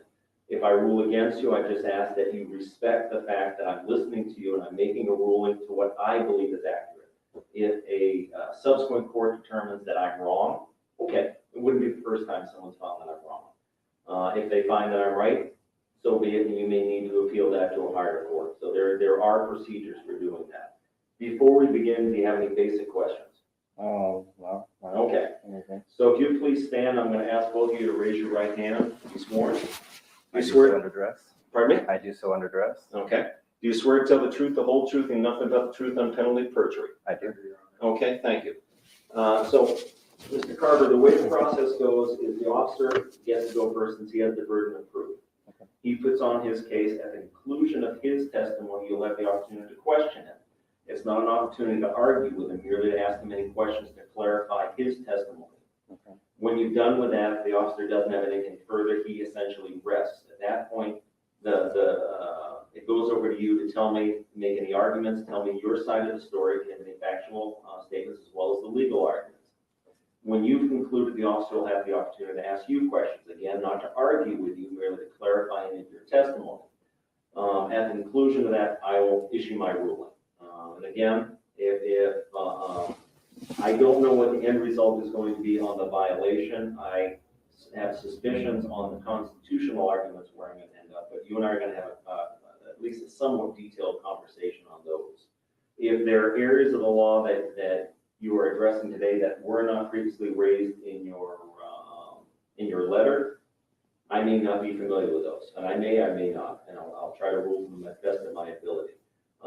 I'm going to ask you today, are you recording this here? I am. Okay, and I want to let you know that under Oregon law, it is unlawful to record conversations if you do not get the person's consent. But it's in a public area. It doesn't matter. If you're having a conversation with someone, says you go, I'm going to wait, I'm fine with you recording it. But I just want to let you know that in the future, and Oregon's got this really, I don't understand why. If I'm having a telephone conversation with you, I can record that telephone conversation without telling you I'm recording it. If we're having a face-to-face conversation, I have to tell you I'm recording it. I don't understand why they made that differentiation, but the legislature did, and I'm going to respect it. That being said, I just want to get on the record that you are recording this, and I'm fine with that. Okay, so I specifically waive. Officer, do you have any objection to it being recorded? I have no objection. Okay. And Dave, you're a spectator, so I don't. I'm at least advising you that this is being recorded. So anything you do say, I don't believe you're not going to be called as a witness. I don't think. I'm not aware of, but just understand that if you do chime in, that's being recorded. If you want to put it up here so we can better. Yeah. Damn, that judge is such a tyrant. Okay, officer, you get to go first. Good afternoon, Your Honor. My name is Daniel Heisman, law enforcement officer employed by the city of King City since October 1997. On January 27th, year 2014, at approximately 11:17 a.m., I was on duty in uniform and operating a marked patrol car on routine patrol driving west on Southwest Fisher Road towards Southwest 136th Avenue. Southwest Fisher Road near 136th Avenue is a public roadway within the state of Oregon, city of King City. On the mentioned date and time, while driving on Fisher Road, I observed a white Mitsubishi van driving behind my patrol car, also westbound on Fisher Road. As I looked at the Mitsubishi van approximately 2 to 4 car lengths behind me, I did not see a registration plate displayed on the front of that vehicle. I conducted a traffic stop on the Mitsubishi van on Southwest 134th Terrace near Southwest Macbeth Drive. I contacted the driver of the van. I told him that I stopped him because there was no license plate displayed on the front of the vehicle and requested to see his driver's license. The driver presented an Oregon driver's license. I observed that driver's license is issued to Mr. Kevin Carver. And Mr. Carver is present today at this proceeding as a defendant. Mr. Carver told me that his front plate is displayed on the dashboard of the van and is visible through the windshield. At the time I was standing speaking with Mr. Carver at the driver's door, I could see that the plate was displayed on the dashboard.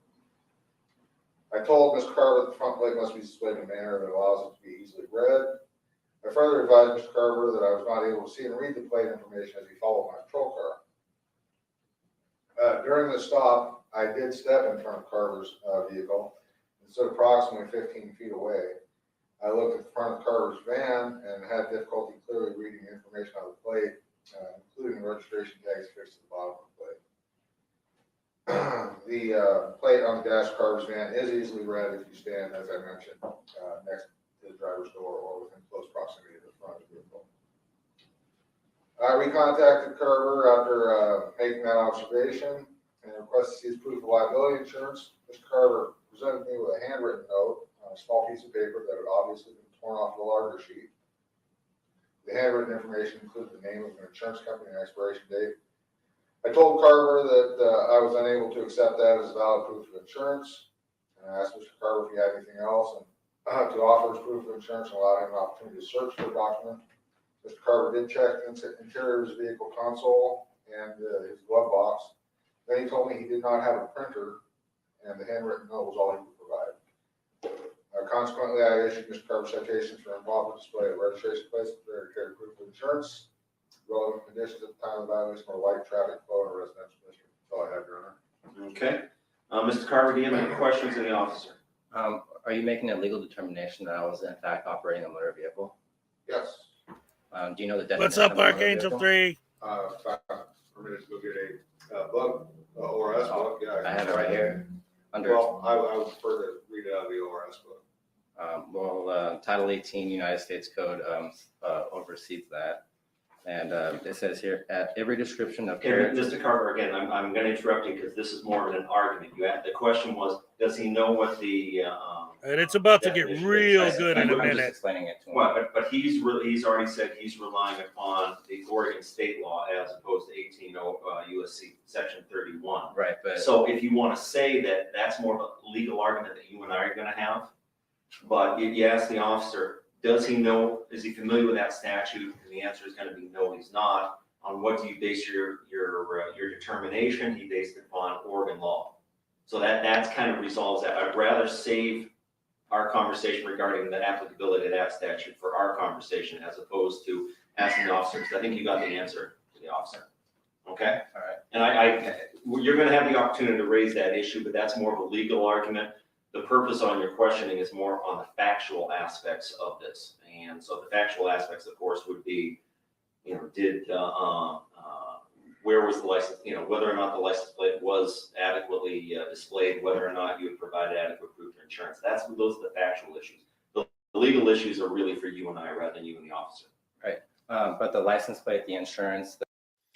There, the judge tries to focus this guy on the facts. That's what he's going to deal with, and that's what the cop is there for, to elicit the facts from the cop instead of getting into legal arguments.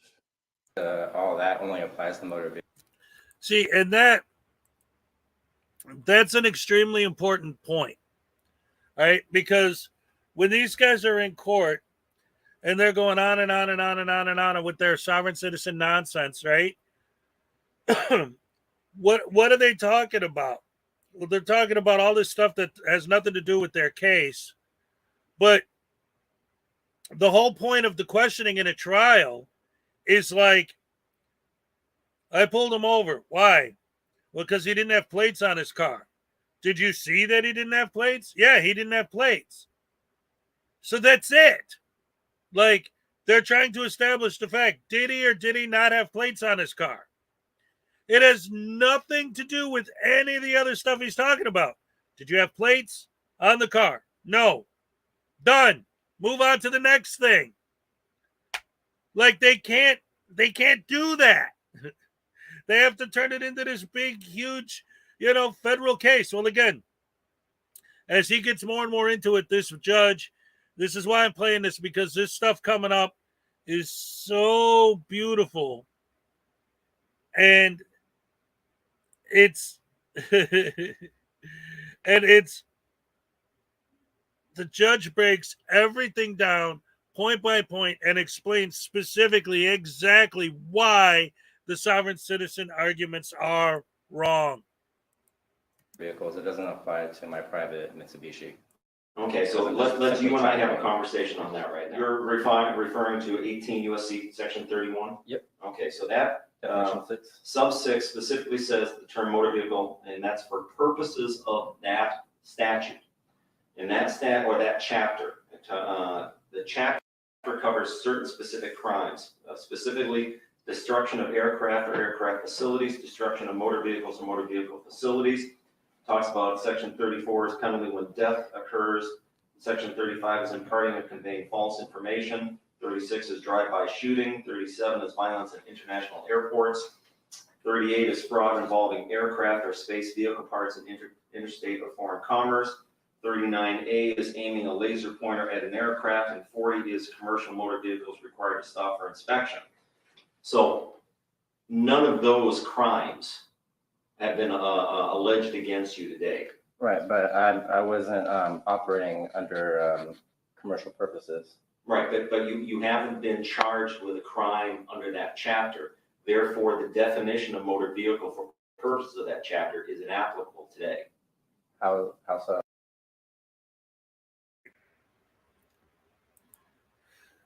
This is extremely important because it's not just the traveling versus driving argument, the motor vehicle argument that he's making, but it's the exact same thing when these guys try to argue that according to the USC, the United States is a corporation. It's literally exactly the same thing as this. For the purposes of this chapter, it's defined as commercial vehicle. It's defined as a corporation for the purposes of this chapter. If you're not being charged with one of the crimes listed in that chapter, then that doesn't apply. He's not being charged with any of those crimes. So, yes, whether or not he was driving a commercial vehicle would be an issue if they were charging him with something that falls under that statute, but they're not. They're charging him with not having a license plate. See?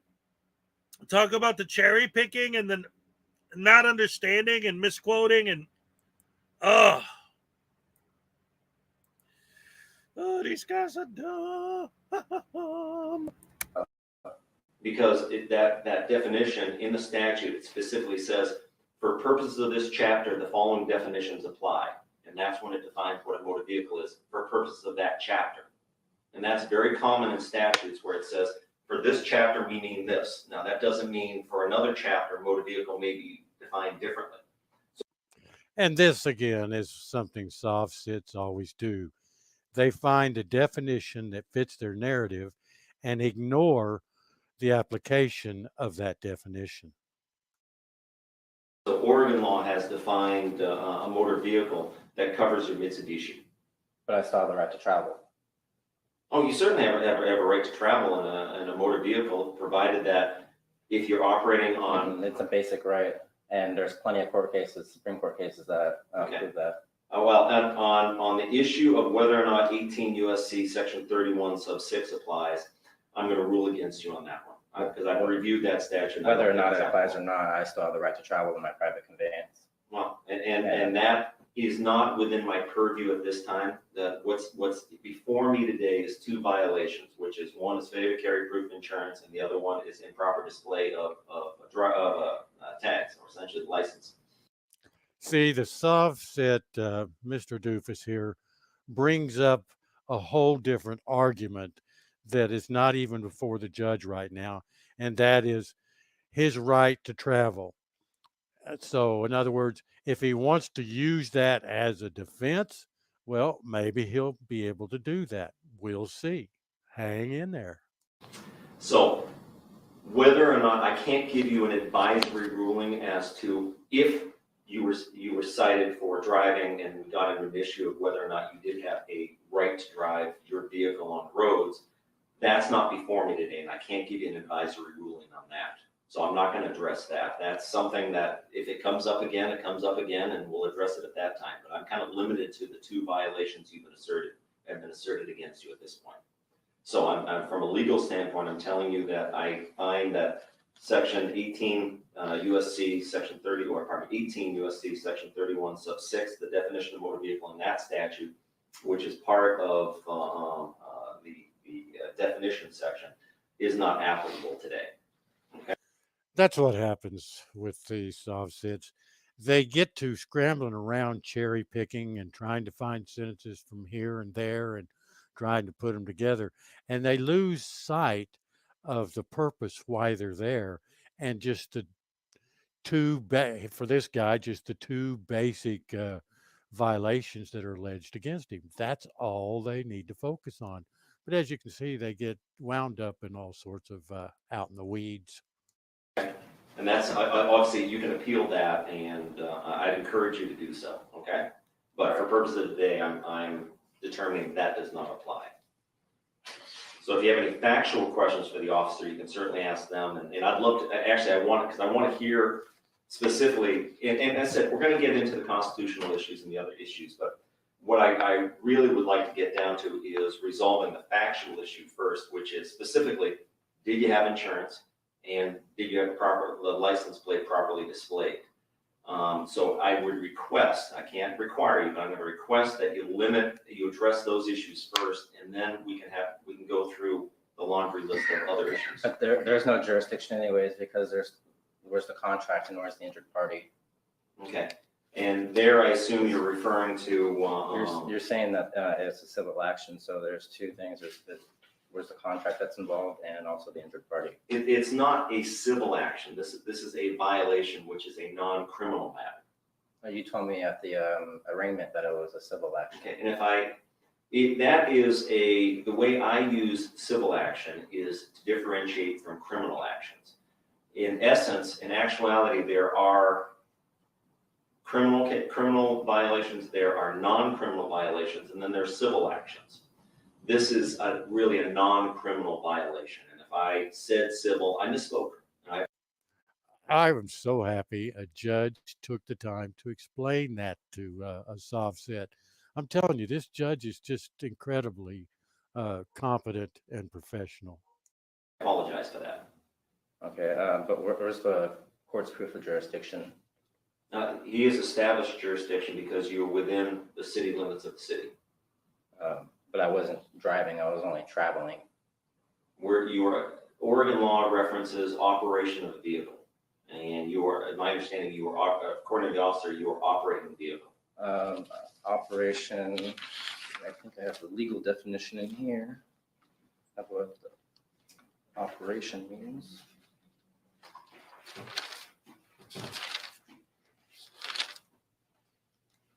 Because lawfully I was not operating.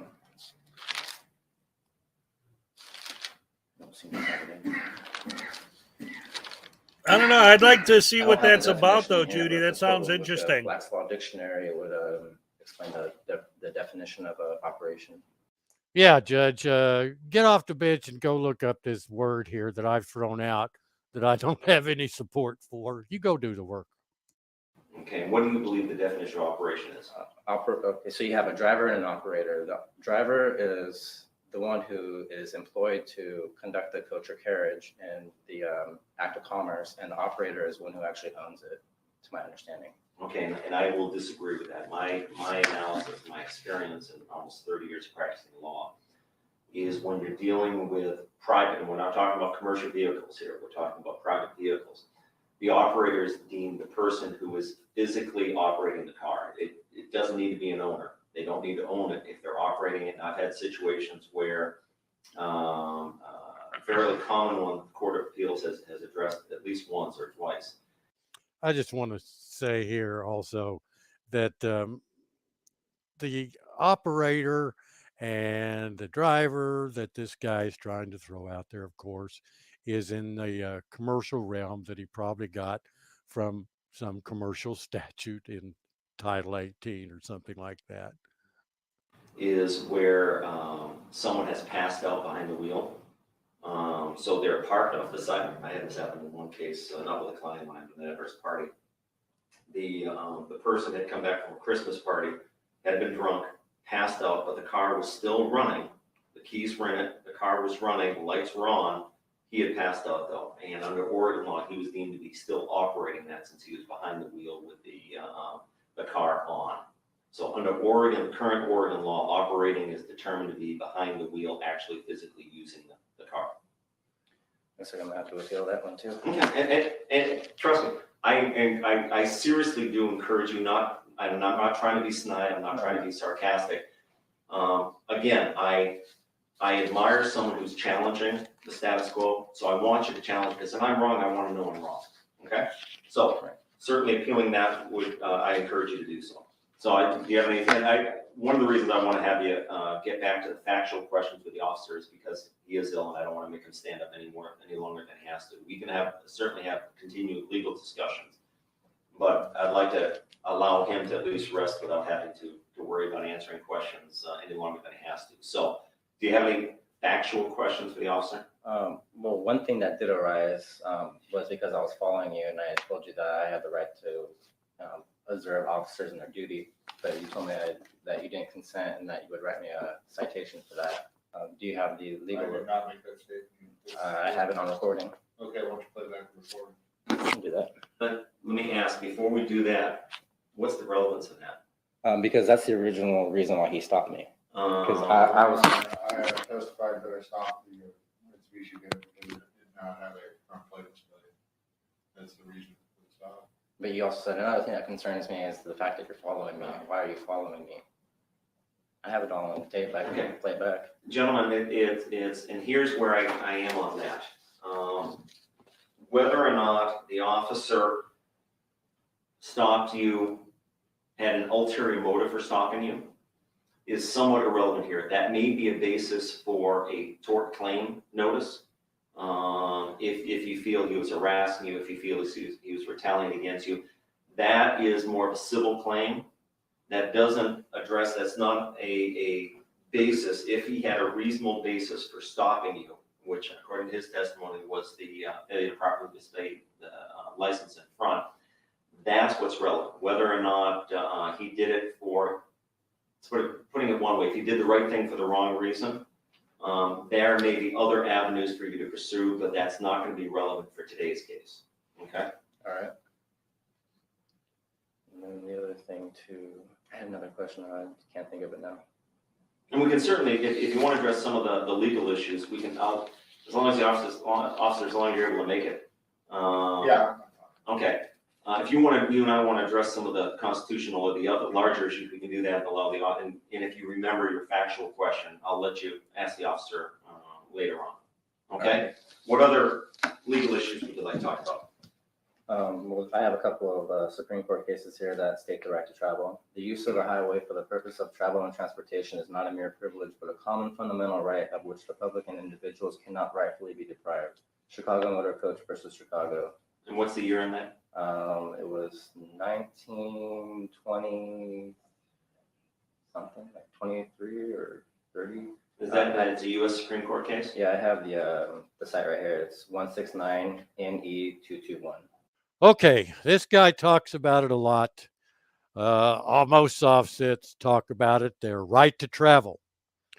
Now, what is the right to travel? Well, a lot of the cases that the soft sits quote, and this guy quotes it as well, has to do with people moving from one state to another, and it has to do with the amount of welfare benefits they get when they move to the new state. And some states have restricted what they could get, and the people sued them. And the Supreme Court said, no, we have the right to travel here in the United States, and you can't punish people. You have to treat them just like your own citizens when they move to your state.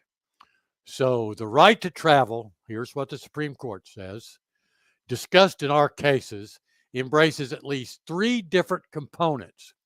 It protects the right of a citizen of one state to enter and to leave another state. The right to be treated as a welcome visitor rather than an unfriendly alien when temporarily present in the second state. And for those travelers who elect to become permanent residents, the right to be treated like other citizens of that state. Now, nowhere in there do they talk about a mode of transportation. Nowhere in there do they talk about how you get to the other state. They don't talk about using the roads, They don't talk about a driver's license inhibiting your right to travel. As a matter of fact, the courts have said that requiring you to have a driver's license does not interrupt your right to travel. Toll roads, gasoline tax, all of these things have been found not to restrict or deny your right to travel. So when you hear someone talk about right to travel, remember these three different components that make up what the right to travel is. And it has nothing to do with driving your car on the roads unregulated. Yes, Christopher O'Connor, that video's great. Listening to DMA and Regan go crazy, screaming and hooping and hollering at the. And I love the fact that, like, the entire board is literally bored. They're just like, and Regan's like, look at you, you're not even paying attention to me. Why would they? You're just spouting, complaining about the fact that you got arrested. Like, that's not what town hall meetings are for. Like, seriously, like, every single person who's ever been arrested goes to town hall meetings to complain about being arrested. Like, that's not the point. Got it? Sov sits. Okay, 169NE. Yes. What's the page number? 221. Okay, I will tell you just based on that site, it's unlikely to be a Supreme Court case. That more likely came from the Northeast, one of the Northeast districts, or it's probably a state case from somewhere in the Northeast. U.S. Supreme Court cases usually have sites at either U.S. or S Court, or I'm trying to remember the other Supreme Court reports. Yeah, well, SCT is Supreme Court reports, but NE is not indicative of a U.S. Supreme Court case. Okay. Yeah, to my understanding, that was okay. See, I got this other one here. This one's Thompson v. Smith. It's 154 SE 579. The right of the citizen to travel upon the public highways and to transport his property thereon, either by carriage or by automobile, is not a mere privilege which a city may prohibit or permit at will, but a common law right which he has under the right to life, liberty, and the pursuit of happiness. Okay, and once again, the SE, generally when you see a reference to SE or NE, they're referring to reporters that are published by the West Publishing Company. And what they do is they separate the country into various regions. They have Northeast, Southeast, Northwest is one of the big ones. They got one just for California. I don't recall, they have one for Southern, which is SO. So those, to the extent that those are from Southeast, those two cases from Southeast and Northeast, they are not binding upon Oregon courts. Okay, Shapiro versus Thompson. This is 394 U.S. 618. The right to travel is a right so basic it doesn't need to be mentioned. All right, so real quick, I just want to address a couple things. Yes, it's traffic court. The guy got pulled over for not having a license plate on his car, and then when the cop stopped him, he didn't have proof of insurance. So now he's doing the sovereign citizen script, but I'm playing this because this judge, every argument this guy makes, the judge specifically explains exactly why those arguments are wrong. And it's beautiful the way this judge rips this guy apart. And then what was the other thing? Somebody asked something. Oh, you're asking about the DMA thing that we were talking about. What we're talking about, Mitch, is Troll just did a video because what happened was, if you remember, he went with the 14 guys or people, some were girls. The frauditors, the 14 of them or 15 all went to the courthouse and a bunch of them got arrested. So they went to City Hall the other day to complain about being arrested. And Troll did a video on it. So that's what we were talking about there. Okay. And then there's Murdoch versus Pennsylvania, 319 U.S. 50 or 105. I'm sorry. A state may not impose a charge for the enjoyment of a right granted by the federal Constitution. Okay. Shuttlesworth versus Birmingham, Alabama, 373 U.S. 262. If the state converts a right into a privilege, the citizen can ignore the license and fee and engage in the right with impunity. Okay. Marbury versus Madison. I don't have the citation Oh, on I've this got one. Marbury. That's one of the old ones. I learned that back in law school. Anything in conflict with the Constitution is repugnant and null and void of law. Well, yeah. I mean, Marbury dealt with a number of different matters. Right. That It was a one. judicial issue, but that was one of the things brought up by John Marshall. Kent v. Doles, 357 U.S. 116, 125. The right to travel is part of the liberty of which a citizen cannot be rightfully deprived without due process of law under the Fifth Amendment. Shackman v. Doles, 96, APP DC, 287, 225, F2D, 938 at 341 or 941. The right to travel is a well-established common right that does not owe its existence to the federal government. It In is that case, recognized. is of the federal second district, which would not, we're in the 9th district, so that may have, it has no binding effect upon Oregon courts. And those Right, ones, but- they're federal courts. Do you have any Oregon law? I don't have any specific Oregon law, but Well, he struck me. Isn't that just a hoot? He does all of this scrambling around, cherry picking, but he has no Oregon law. the Kent v. Doles is a Supreme Court case, and so is Shapiro v. Thompson.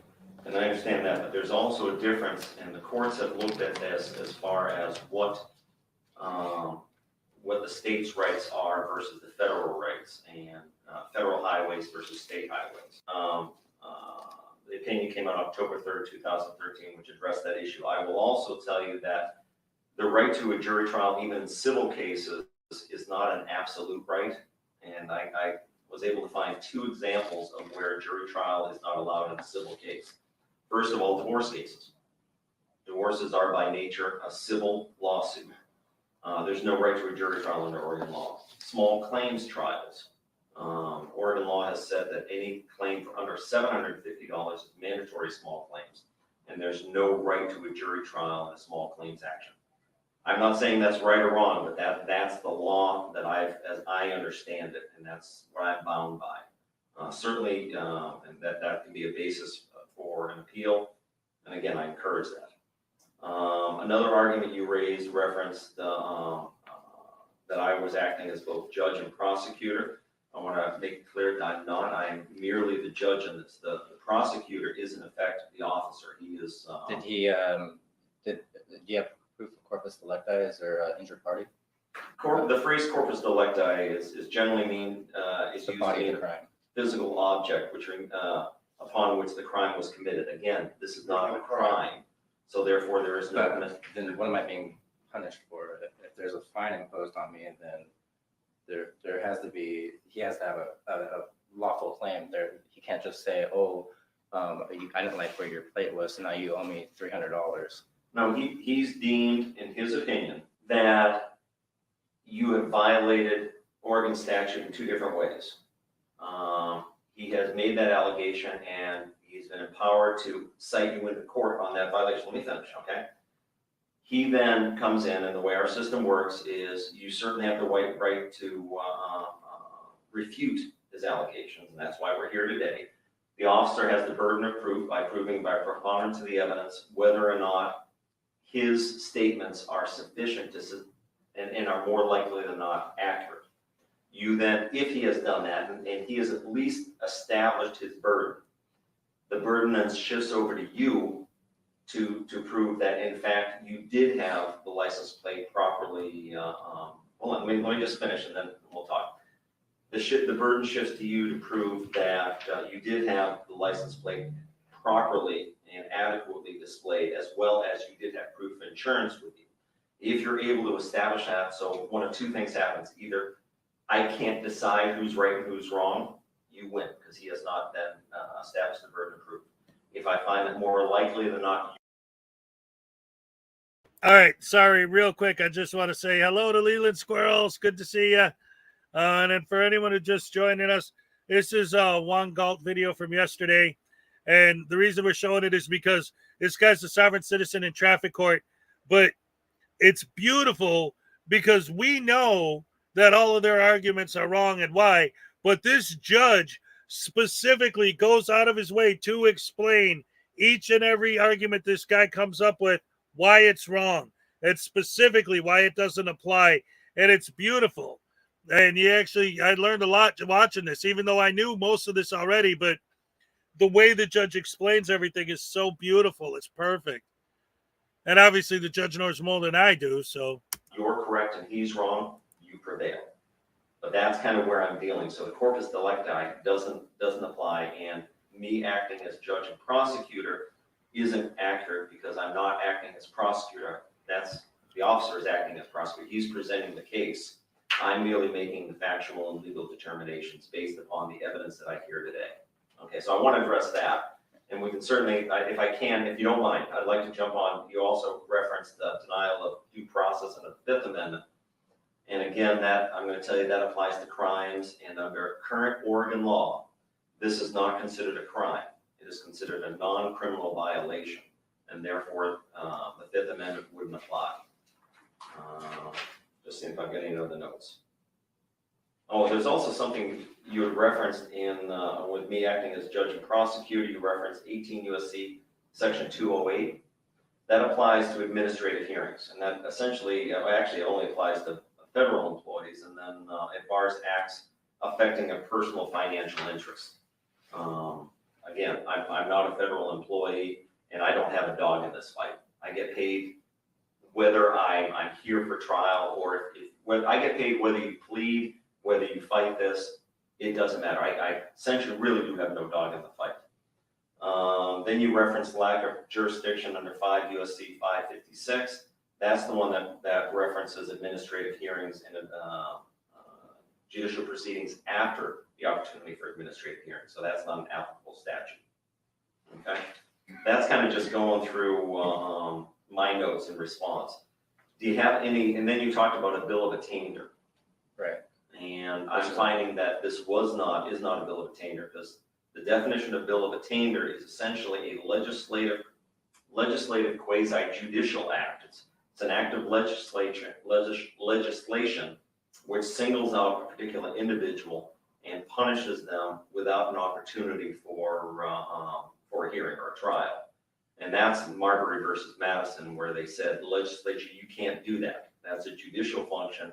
And that is the determination of whether someone has violated a law comes before the jury. So a bill of attainder doesn't apply here because in this case, the law has been set up that says this is what you need to do and this is what you can't do. And in this case, it specifically talks about a proper display of the front license plate, and it talks about requiring proof of insurance. They're not, and they set the potential fines, but they don't say, you know, the officer can't write you a ticket and you have to pay that right then and there. You have due process. You have the right to a trial, which is why we're here today. Okay. So on those issues, would you like to discuss them further? Yeah, statutes don't apply to traveling. They only apply to drivers. Okay, I'll disagree with you on that. I wasn't driving.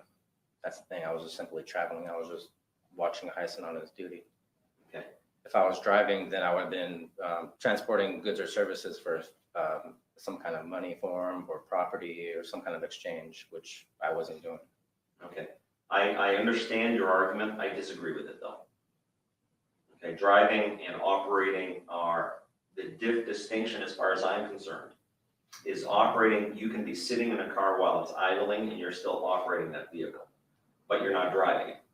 You're, in my opinion, you're driving it if the vehicle is actually moving. That's how I define it or differentiate between operating and driving. I am finding as a matter of law in my court that it doesn't need to be for commerce. It doesn't need to be, you don't need to own the vehicle. You don't need to be getting paid to transport anything.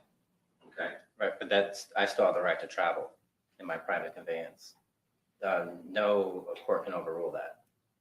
It's a natural right that was given by my creator. Okay, I will disagree with you on that on a couple of different bases. You certainly have the right to travel. You can go from town to town, state to state, country to limitations as far as country to country, but certainly in the United States, you can travel town to town, state to state. There are limitations where you can go. For example, I can bar you from coming onto my property. The government can bar you from coming onto their property.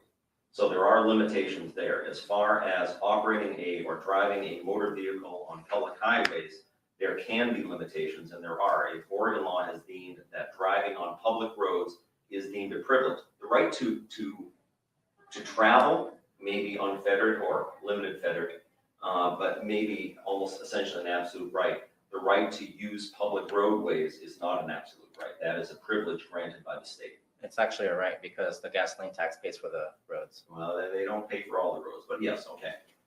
Even accepting that argument, it's still processed through the government. And therefore, Oregon has deemed that the right to travel on public roads is not a right but a privilege, which is why But the Supreme Court has ruled to the contrary. I disagree with your analysis on that. It's right here, Shapiro versus Thompson. Okay, and sir, I'm just telling you, I'm respectfully disagreeing with your analysis of the case law, okay? That's why they have appeals. By the way, did you have an opportunity to remember what you wanted to ask the officer? I didn't. Okay. Do you have anything further you'd like to add? Let me just ask you, do you have insurance? I'm not lawfully required to have, so. Okay, and the reason I asked. At the time I did, but Okay. I'm just saying. The reason I asked that is King City, we generally have what's called a fix-it ticket, which is if you do not carry proof insurance with you, but you do in fact have insurance, and you bring in proof that you had insurance at the time, generally we reduce or essentially dismiss that ticket as kind of a courtesy to people. I want to let you know that. So if you have with you today proof that you had insurance at the time, I'm willing to write off that ticket or reduce it down to $25. But other than that, I'm going to have to rule on both violations. That's pretty much it for that one. One of the many reasons why I love it is, besides the fact that the judge specifically breaks down everything in detail. All right, take it easy now. Is the fact that he's so not a tyrant. He's so telling this guy everything like, hey, if you have proof of insurance, you could just, that you had insurance at the time, you just show me that and we'll drop it and everything will be done. No problem. Over with. Well, I don't legally need to have insurance. Okay, but if you did at the time and you could prove it, then we'll just drop it and it's all done. What's the problem? Like, he's given this guy every opportunity in the world. Now, anyone who's wondering why we don't see more situations like this, where the judges take the time to explain what's going on to these idiots who obviously don't understand, is because, and this is a big part of the whole scam, and maybe this judge knows this and that's why he did it. I don't know. But the reason why you don't see this more often is because a big part of the script is to kind of trick the judge into practicing law from the bench. Because if he does that, then you can use that to, get a mistrial or get the case dismissed, right? Because the judge can't legally practice law from the bench. That's not what this judge was doing, but the point is that's why you don't see judges like him more often, because they don't want to take the risk of doing that and getting a mistrial or getting a dismissal based on something they said that they shouldn't have. So, they're trying to avoid that. That's why you don't see that more often. But anyway, let's see. What do we got next? That judge was great. He had class, he had style. He explained everything perfectly. Absolutely A+. If it was these frauditors think it's their job to rate everybody, right? I'm going to decide if my servants are doing their job properly. It's up to me to grade everyone because I audit them